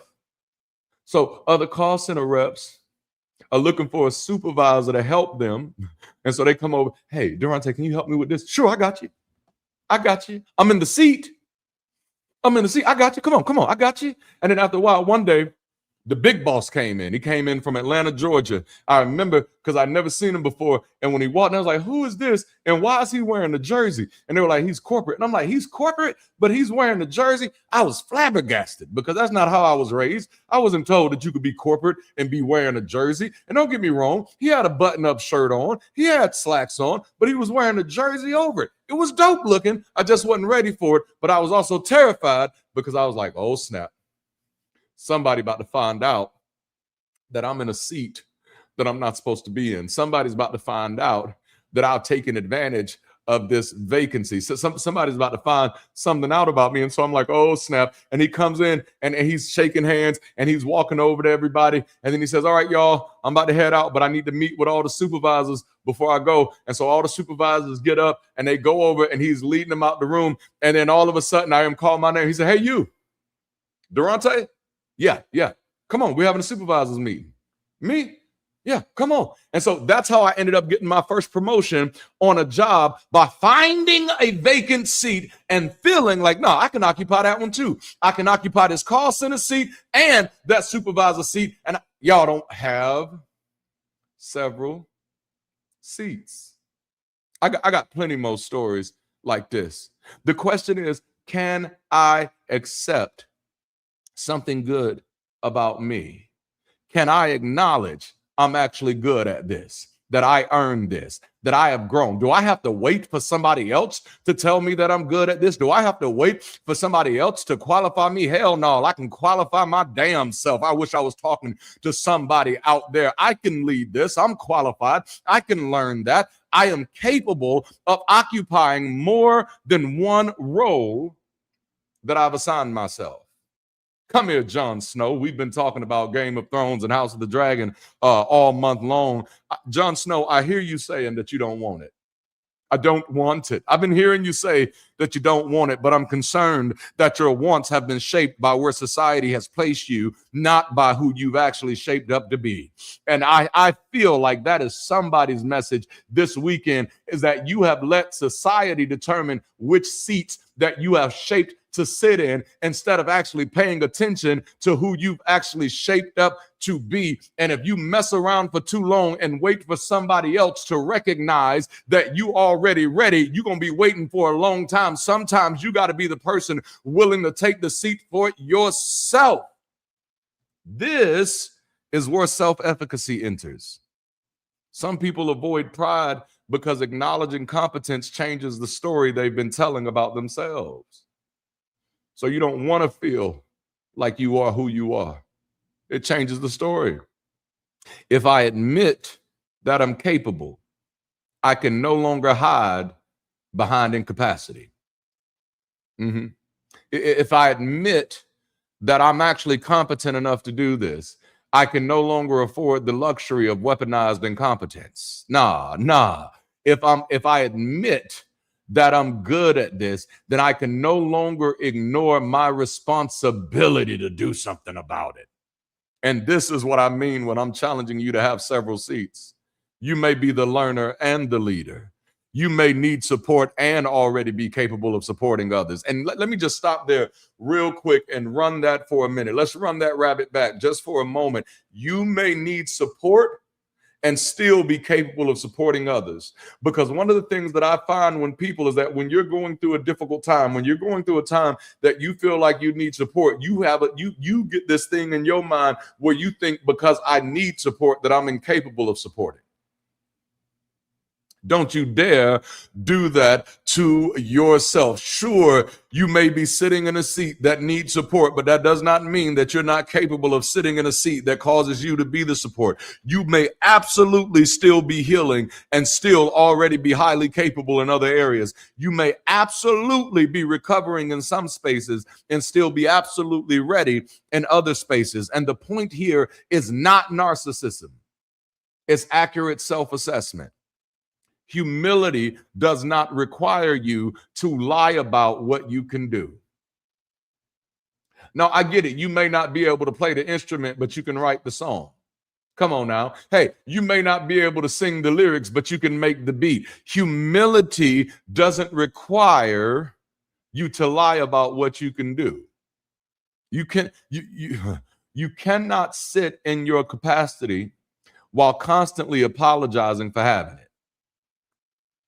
And I feel like that's what cultural and religious superstition often leaves people in, a place where you're feeling like you're constantly having to apologize for your capacity. And the moment you trust yourself enough to occupy several seats, not just one, several seats, you also have to reckon with the responsibility attached to every seat you take, which leads us to our third point of this weekend. Don't dodge the weight. That's the scary part, isn't it? No, the good part is I can sit in the seat and I can be recognized and people gonna see me. But man, you better ask Rhaenyra. There's some weight that comes with that seat. And I'm encouraging you, don't dodge the weight. As a matter of fact, I want to encourage you to get your weight up. Come on now. If I don't do nothing, I'm a ball. I'm counting all day like a clock on the wall. Go and get your money, little duffel bag boy. I'm sorry, I just went there. Don't dodge the weight. See, this is where the conversation gets uncomfortable, okay? Because capacity comes with responsibility. As long as I can genuinely say I can't, there are certain expectations that I'm exempt from. As long as I can genuinely say I can't, then no one's going to expect me to act.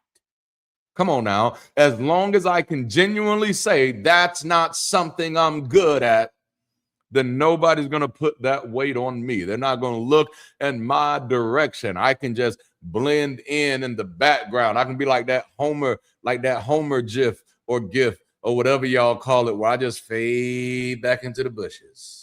Yeah, I can do that there. No, as long as I can genuinely say that I'm not good at this, then nobody expects me to do anything. But the moment that I acknowledge I can, here you go, Sherman Clump. Yes, I can.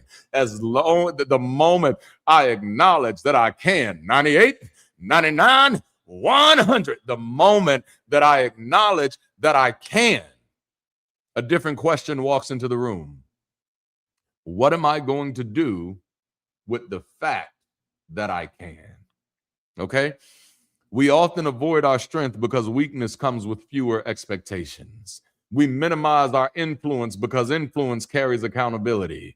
Sometimes I'm just one person is an honest recognition of limitation. And sometimes I'm just one person is a convenient way of pretending that one person still can't do something. Sometimes I don't know is honest. I get it. I get it. There are a lot of things I don't know, and I'm not afraid of saying it. I'm not, man. Intelligence is not knowing what you know. Intelligence is knowing what you don't know. Sometimes I don't know is honest, but sometimes I don't know keeps me from having to figure out. Sometimes I'm not ready is wisdom, and sometimes I'm not ready has become a permanent exemption from responsibility. There comes a point where self-awareness has to graduate into stewardship. Okay. Self-awareness has to graduate into stewardship. Now that I'm aware that I can do this, what am I going to do about it? What am I going to do with it? Now that I found out that I'm better at this than I actually thought that I was, what am I going to do about it? I've shared this with you all plenty of times. Back in 2017, this is about 3 years after I deconverted, I was still deconstructing economics, still deconstructing social support, still deconstructing family structures, still deconstructing myself and where I wanted to be in the world. And I had to sit in a very uncomfortable reality. I had to sit with the reality that as much as I had done in my life, and man, I had done a lot by that time, that I still wasn't trying, because I had limited myself to certain seats. I wasn't trying to have several seats. I was just trying to have certain seats. Woo!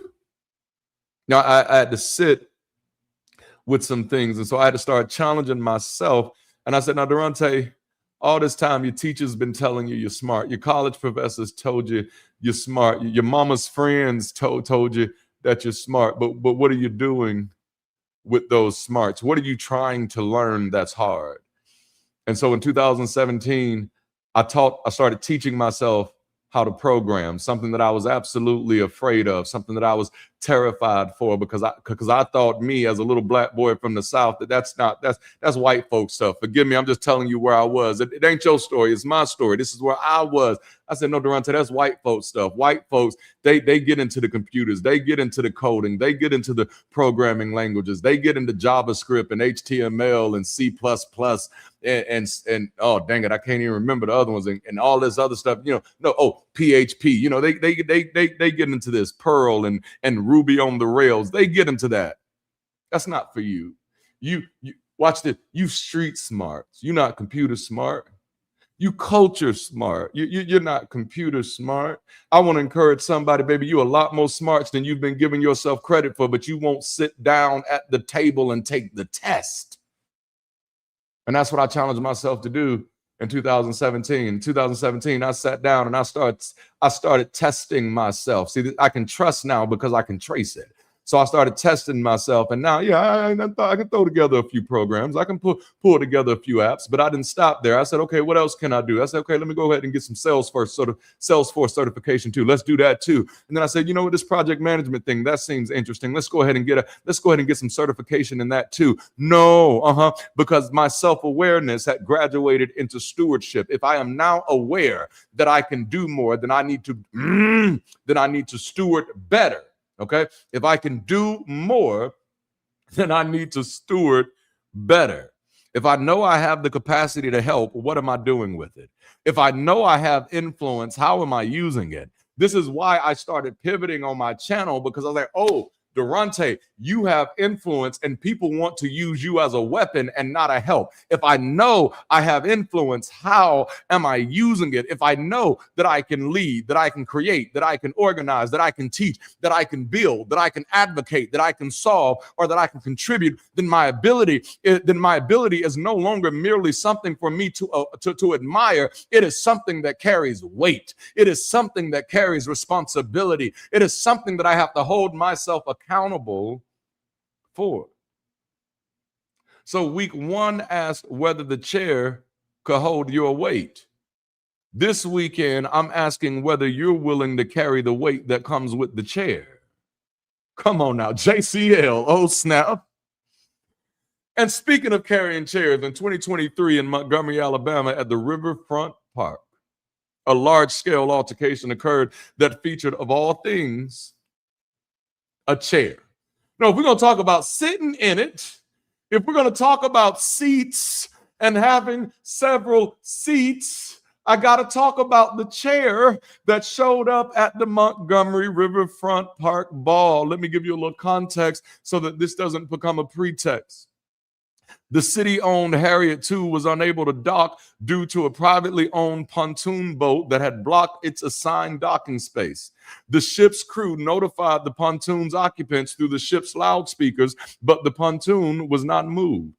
After waiting for close to 45 minutes, Captain Pickett and a deckhand boarded a smaller boat and sailed to the dock. After moving the pontoon to allow for adequate space to dock, the boaters argued and then attacked Captain Pickett. This happened. Many of you saw it.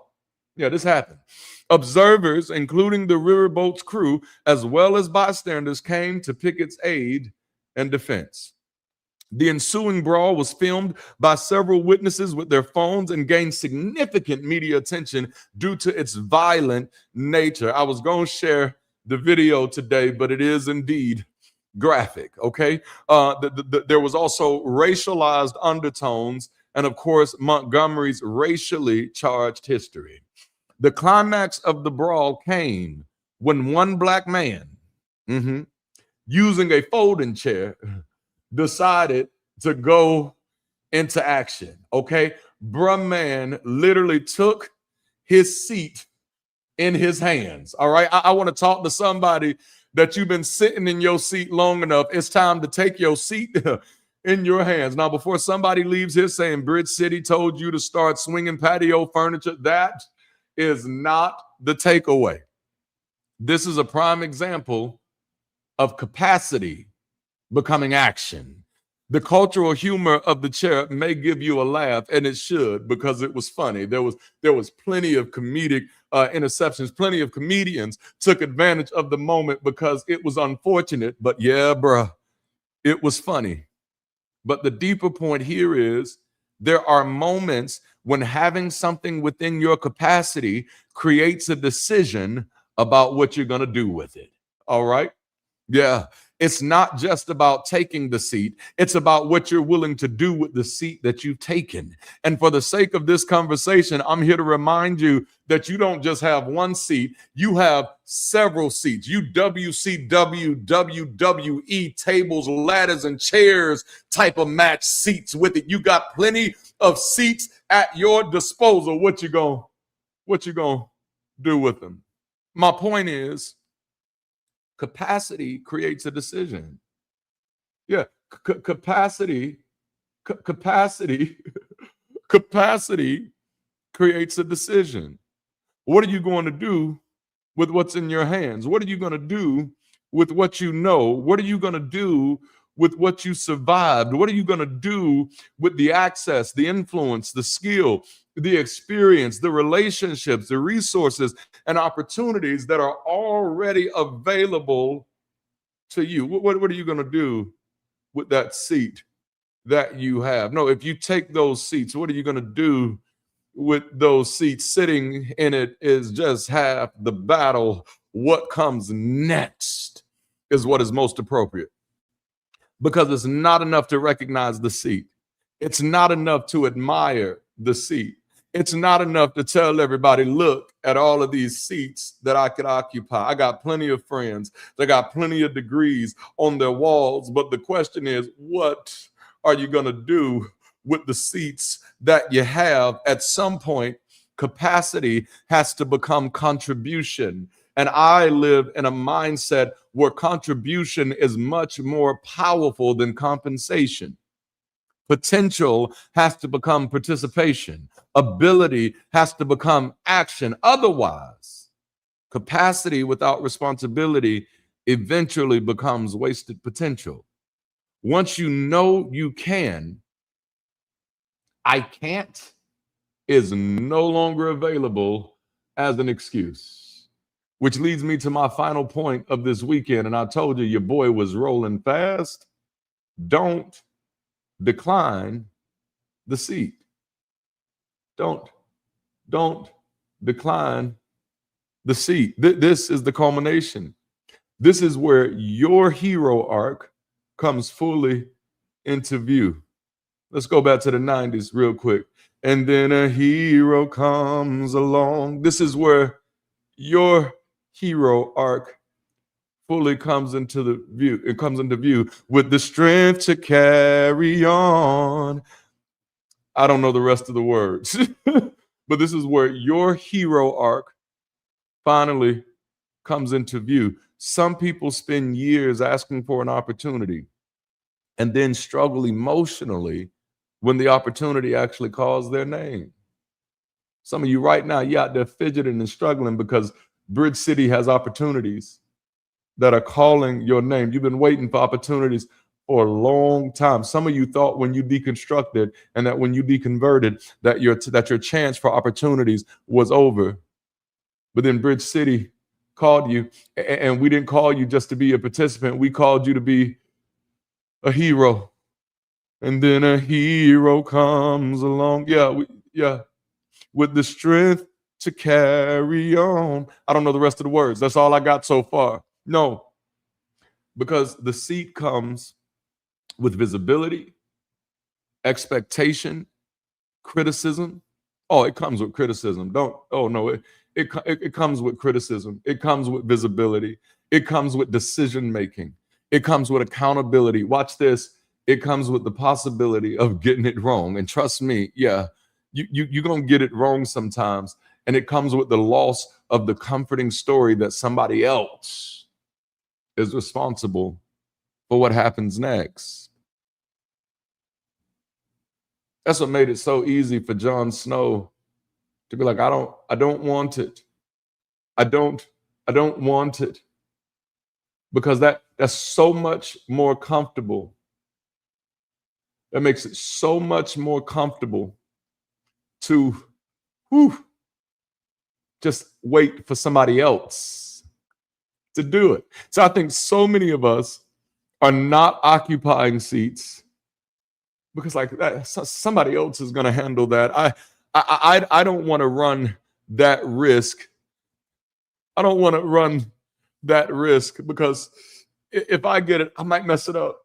And I might not do as good as such and such. And listen, you don't even know such and such good enough to know if they're going to do it better than you or not. And the truth of the matter is none of that matters if you're capable. Listen, if the seat is vacant, the vacancy is your permission. As a matter of fact, if the seat is vacant and you have the capacity, then the vacancy is not only your permission, the vacancy is your responsibility. Okay? Because there comes a point when when refusing the seat is no longer humility. It becomes self-denial. Yeah, there comes a point. Yes, the vacancy is your responsibility. You're at a point now, this isn't just humility anymore. This is dereliction of duty. This you are abdicating your throne. That's what we've been talking about this whole month. This whole series is helping you reclaim your throne of agency. Please don't abdicate your throne any longer. At one point, we were abdicating for religion. At another point, we were abdicating for culture. At another point, we were abdicating for politics. But I'm telling you now, ain't nothing gonna change until you sit in your throne. Come on now.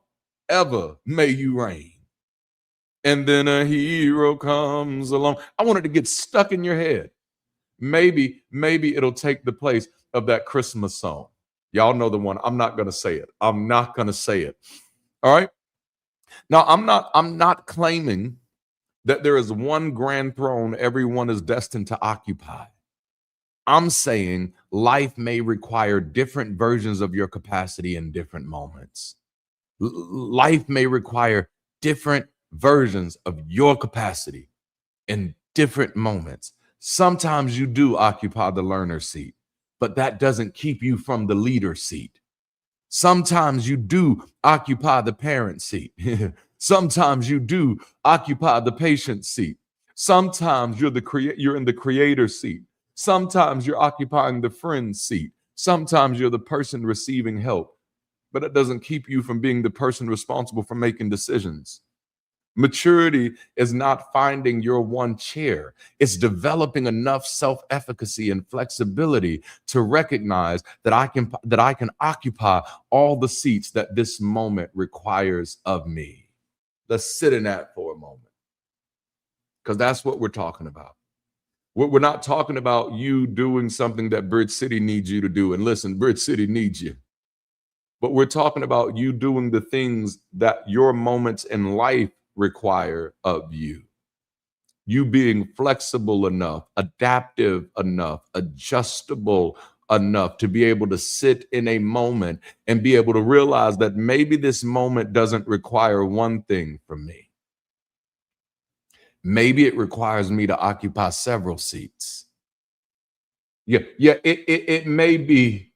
Come on now. Yes, I'm starting with the man in the mirror. Y'all gonna make me lose my mind up in here. It may be one table, but there are several seats that I can occupy at this table. The old adage is that a jack of all trades is a master of none. But as we've continued to evolve, we often learn that a jack of all trades is still better than a master of none. The Platonic view of one person, one focus made a lot of sense in a constricted, limited society. It did. The Platonic view, Plato made this popular. One focus, one person. That made a lot of sense in a constricted, restricted, limited society. No, that makes sense. There was a time in society where there was just like really two opportunities. You could be hunter or you could be gatherer. And we really didn't need those two to mix. But we are no longer in that society. We are bigger than that now. You're more expansive than that now. You can wear several hats. Many of you have learned that you can wear all of the hats. So how many seats in your own life are sitting empty because you keep refusing to believe that you belong in them? Oh, I can only be this. I can only be this. At some point, you have to stop auditioning for a life that has already handed you the role. At some point, you have to stop auditioning for a life that has already handed you several roles. You've already demonstrated that you're capable of handling more. You now have to treat yourself accordingly. You now have to trust yourself accordingly. Don't diminish the good, or don't distrust the good. You got to be the type of person to say, I can allow good things to happen to me, for me, through me, and in me. Yeah. Don't diminish the gift. I can acknowledge that, yeah, I'm messed up. There's a whole fool in here. I've done some things that I'm not proud of. No, there is a whole jackass in here if you press the right buttons, but that don't mean that I have to diminish the gift. There is some good in me. There is some capacity in me. Don't dodge the weight. Can I accept the responsibility that comes with that capacity? Don't decline the seat. I can actually occupy the roles that my capacity makes possible. I can occupy the roles that my capacity makes possible. So week 1 was to trust the seat. Week 2 was to stop automatically escaping the seat. Week 3 is to recognize how many seats you're actually capable of occupying. In the words of one of my favorite movies, you mustn't be afraid to dream a little bigger, darling. You're capable of occupying more seats than the one that society, culture, religion, or family have even designated you to. There are parts of you that you're sleeping on just because other people were sleeping on. You ain't got to sleep on yourself because they were sleeping on it. Yeah, they told you that skill wasn't important. Yeah, they told you that hobby wasn't important. They told you that interest wasn't going to be good for anybody, but they do not get to define your reality. You mustn't be afraid to dream a little bigger, darling. So here's my challenge to you this weekend. Yourself to become smaller just because smaller feels safer. You know, that doesn't have to be where you are. I get it. It feels safer. It feels like I'm protected here. If I don't do too much, if I don't expand too much, if I don't try too much, then nobody's ever going to judge me. Then nobody's ever going to mistreat me. Then nobody's ever going to know that I have flaws. Then nobody's ever going to know that I have good days every day. No. Stop requiring yourself to become smaller just because smaller feels safer. Some of us have spent so much time learning how to survive. We've spent so much time learning how to survive disappointment that we've never developed that same comfort with possibility. We know how to brace, we know how to recover, we know how to make it through. But there comes a point when surviving can no longer be the highest expression of your humanity. There comes a point where surviving cannot be the end-all, be-all of your identity. Man, we're all survivors. If you're here, if you're alive, if you're breathing, I already know you're a survivor. But tell me something else. Show me something more. You're more than just a survivor. You're a contributor. You're a partner. You're a co-laborer.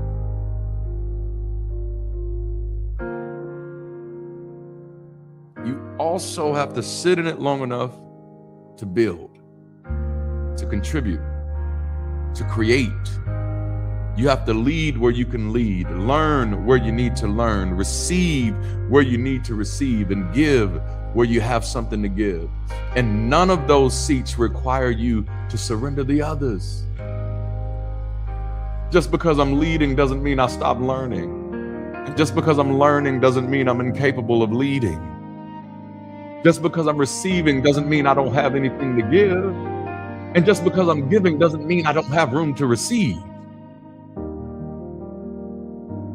Your life doesn't need a smaller version of you. Your community doesn't need a smaller version of you. This world that we share together, it doesn't need a smaller version of you. No, we need an honest version of you, a full version of you, an honest recognition of what you still need to work on and what you already know how to do, an honest recognition of where you're still healing and where you're already strong. An honest recognition of what scares you and what you are fully capable of carrying anyway. That's the invitation this week.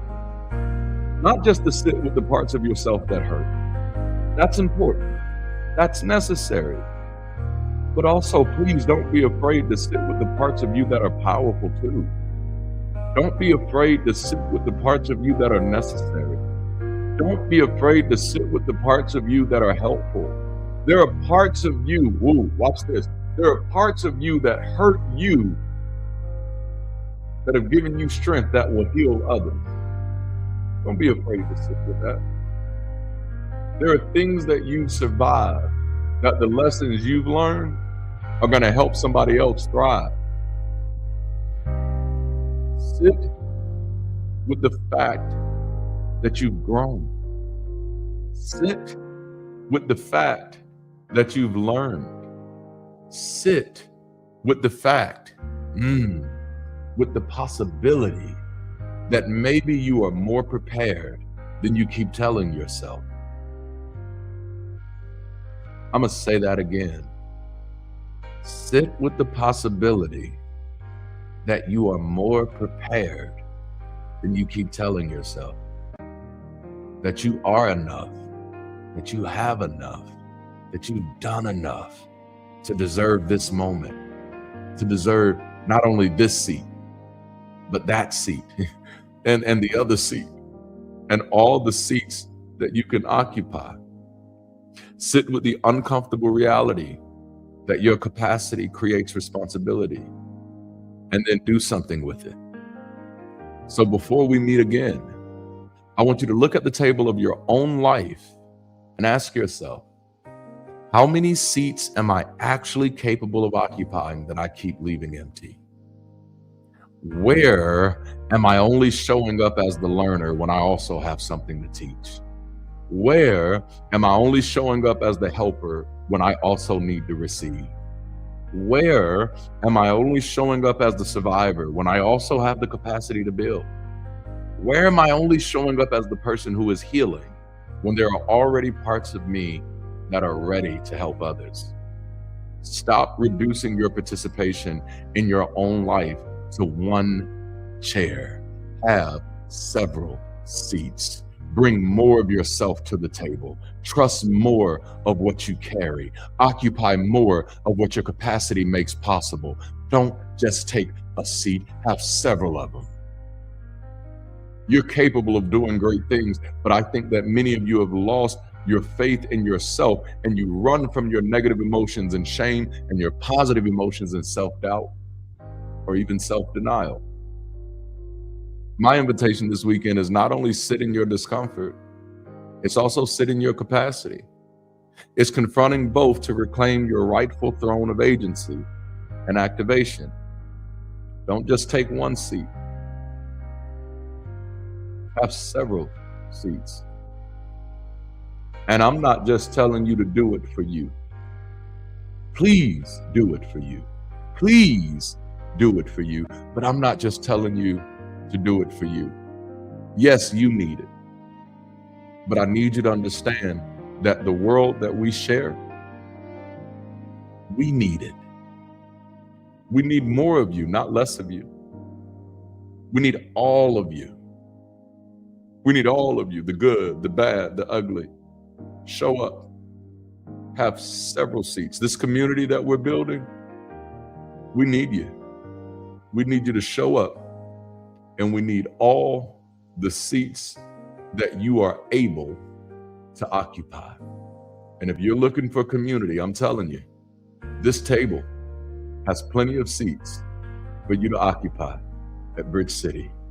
Thank you for being with me today, this weekend. Before we close out, we're about to bring up our closers today as we get ready for coffee hours. Thank y'all for being with me. And until next time, y'all, keep rising. Hello. Hello. Hi, everyone. And thank you for joining us today in our Sunday session. Taking your seats.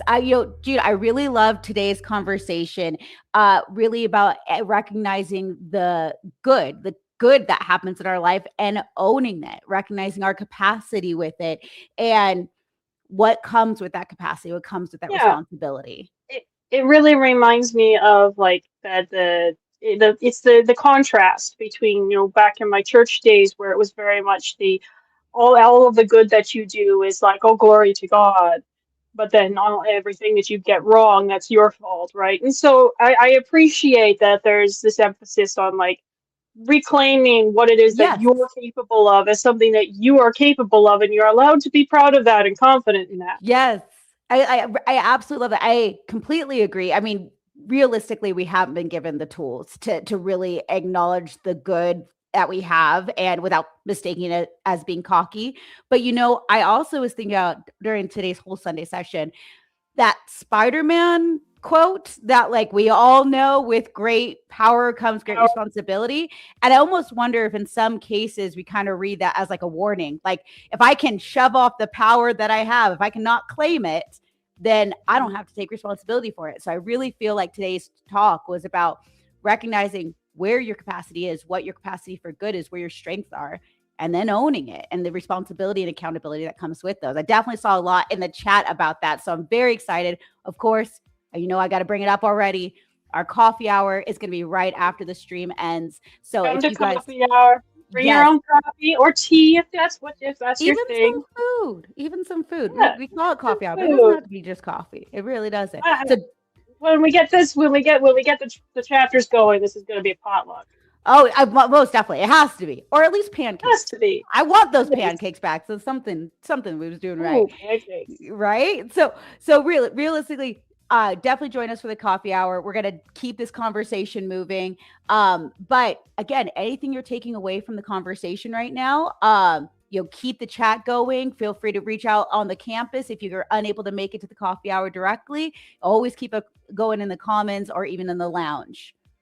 Or even in the comments on the replay of this video, right? Yes. We have do the algorithm things. Don't forget to like, to Always. share, All the YouTube stuff. subscribe, join if that's your thing. But yeah, absolutely.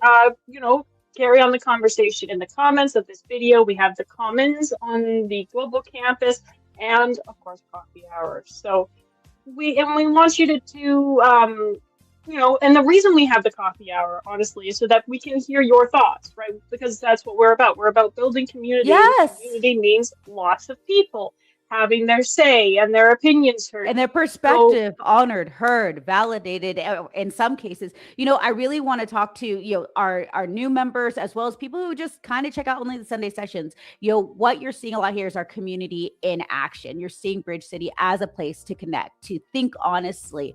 I mean, we just came off a whirlwind of events in this last week, and so many of them were centered around really deep thinking and personal growth and bringing our experiences to the table and kind of sorting them out as a group. So it's been really beautiful just to see these moments where relationships are built, communities built through these actions, through people getting together. So coffee hour is just another way to do that, but you can always do that in the replay, in the comments below on YouTube. Definitely do those YouTube things for sure. Yeah, and for those of you who are going to join us in the coffee hour, in order to do that, you have to start a membership on Bridge City, which and that opens you the door to all sorts of other fantastic resources. We've got, like I said, there's the commons where there's the general chat thread. We also have all of the fantastic clubs, right? We have the club music, arts, writing, book club. We got our brand new content creator club, but our featured clubs this month is we have the politics club, the politics club and the deconstruction club. Yes. The deconstruction club has coming up this Tuesday. This upcoming Tuesday.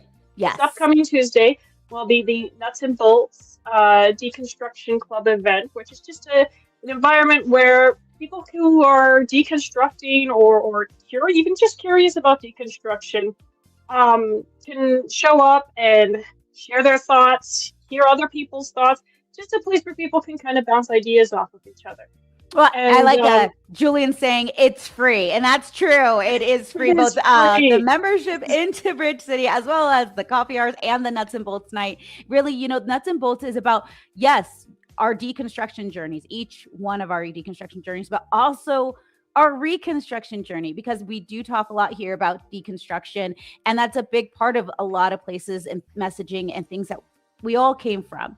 But a big thing that Bridge City does too is that reconstruction piece. We get together, we grow projects, we grow schools of thought, we have deep conversations, and we also just have fun movie nights. This one coming up, the next movie night that they're talking about, Leaving My Father's Faith. I just did what Julian did.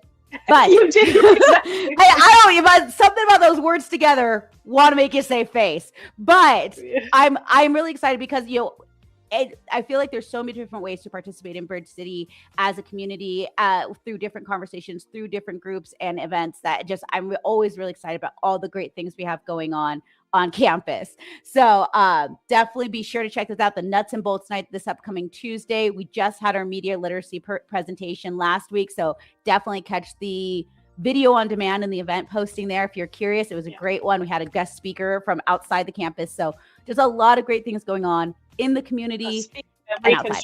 Right? Once you deconstruct one model of reality, you have to come up and figure out how you're going to approach building a new model of reality. And the media literacy workshop, I think, was really good for giving people a way of starting their journey of being able to test the information they're receiving so that they know what's valid and not.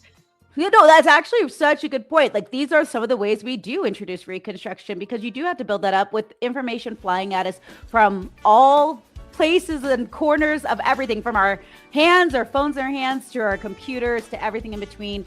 Really needing to know how to suss out information and good sources and things like that is such a vital skill set to develop in today's day and age. So definitely recommend everyone checking that out, and of course sharing and participating in our different club scenes and events going on the campus. So if you are a new member, thank you again. If you're a visitor and you haven't joined the campus, what you waiting for? Get on in.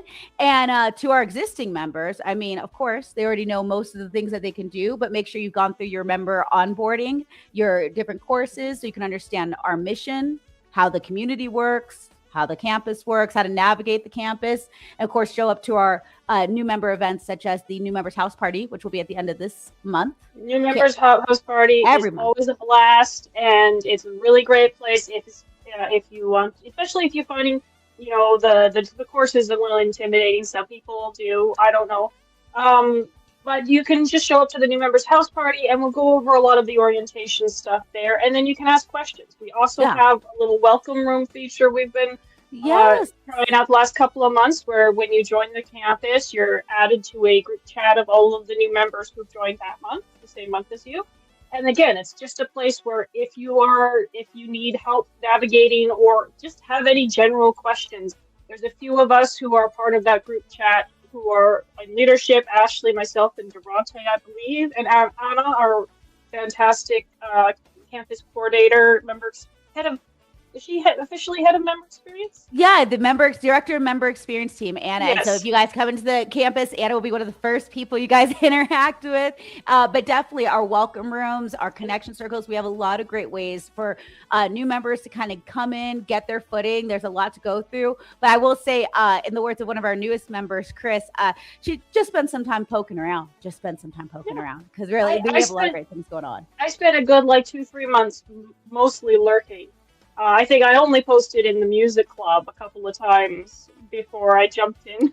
That's the way to do it. That's sharing. And it was great. We helped me kind of get a feel for it. And honestly, we are supportive, because at the end of the day, that's what our core values are, right? We're people-centric. We want people to show up as themselves and feel comfortable being themselves in this environment. So we're not going to have all of these, have a whole bunch of expectations that you have to do all of these things right. Yeah, it's not about being performative, trying to fit into some decorum. It's like, show up as you are. Thank you. That's all we're looking for. And if you do want to volunteer, we also want you to volunteer on your terms, because we are life affirming. We understand that everybody's got their own stuff going on, and if we're not paying you, we can't make a lot of heavy demands.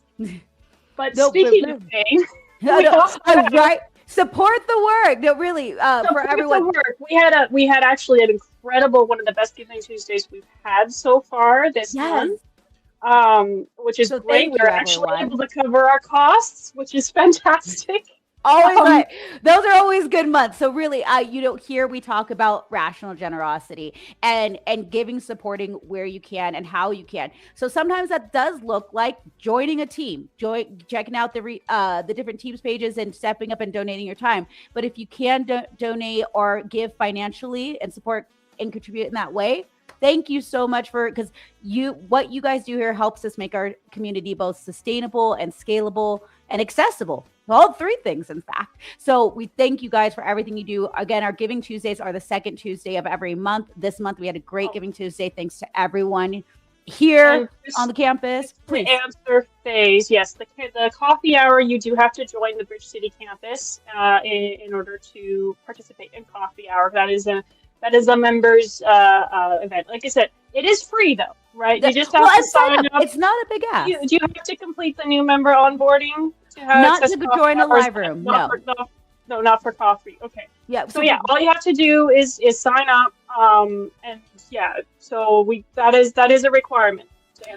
But it's a basic login process to get into the campus itself. But we do, as we kind of talked about, have some onboarding courses, as well as some things like our new member introduction. There's some small asked to get into that introduction phase, but that's just to help you better understand what we're here, what we're about at Bridge City when we talk about our values, people-centric, life-affirming, and of course that people matter. So And definitely recommend going forward through thinking. forward thinking. Yeah, but speaking of forward thinking, that's honestly that's the goal. Is like we're trying to get people in rooms together to talk to each other, to share their perspectives, share their ideas, so that down the road we can build out in-person campuses and have this be a full-fledged community organization. Well, yeah, And this so, is connection. yeah, we are babies right now. This Bridge City is a baby. Bridge City. I don't know. I like. Well, like what do we say? The main campus is under construction. It will be for a time. Yes. Right now we're in a digital space, but we're always looking for that outreach into those physical neighbor local spaces. That's why we talk about things like the watch parties, like chapter setups, and again, like the Giving Tuesdays and financial contributions. These are the things that allow us to expand that bridge, to allow us to build in new places and bring local expressions to everything we're doing on the global campus. So again, with giving, sorry, I know I'm all over the place here, but with giving, give as you're able to, practice rational generosity, and it's about supporting the mission. It's never about an obligation. Here at Bridge City, we talk about things being free because we really want to be upfront about where everything's at, where our costs are, where costs aren't, and how we could use help and how we're putting that help to use. So we really want to just thank everyone for everything you've done up to this point and supporting the mission of Bridge City. Absolutely. Thank you so much for being here. And once again, I will gently remind y'all to like the stream on your way out. Oh, share the replay. Share the replay. Do all of the YouTube things, right? This is our, we call this our lighthouse, the Sunday sessions. They kind of are, yeah. Yeah. Because nice. this is a lot of people who, yes, that's why we're here. We want this to become massive. We want this to be a place where people that becomes a viable option for people who are looking for something, for some kind of community that doesn't require, have supernatural belief requirements. Well, yeah, and we talk a lot about community, and I know sometimes people are like, "Hey, what are you guys doing here on rational Sunday?" Reciprocity. Sorry.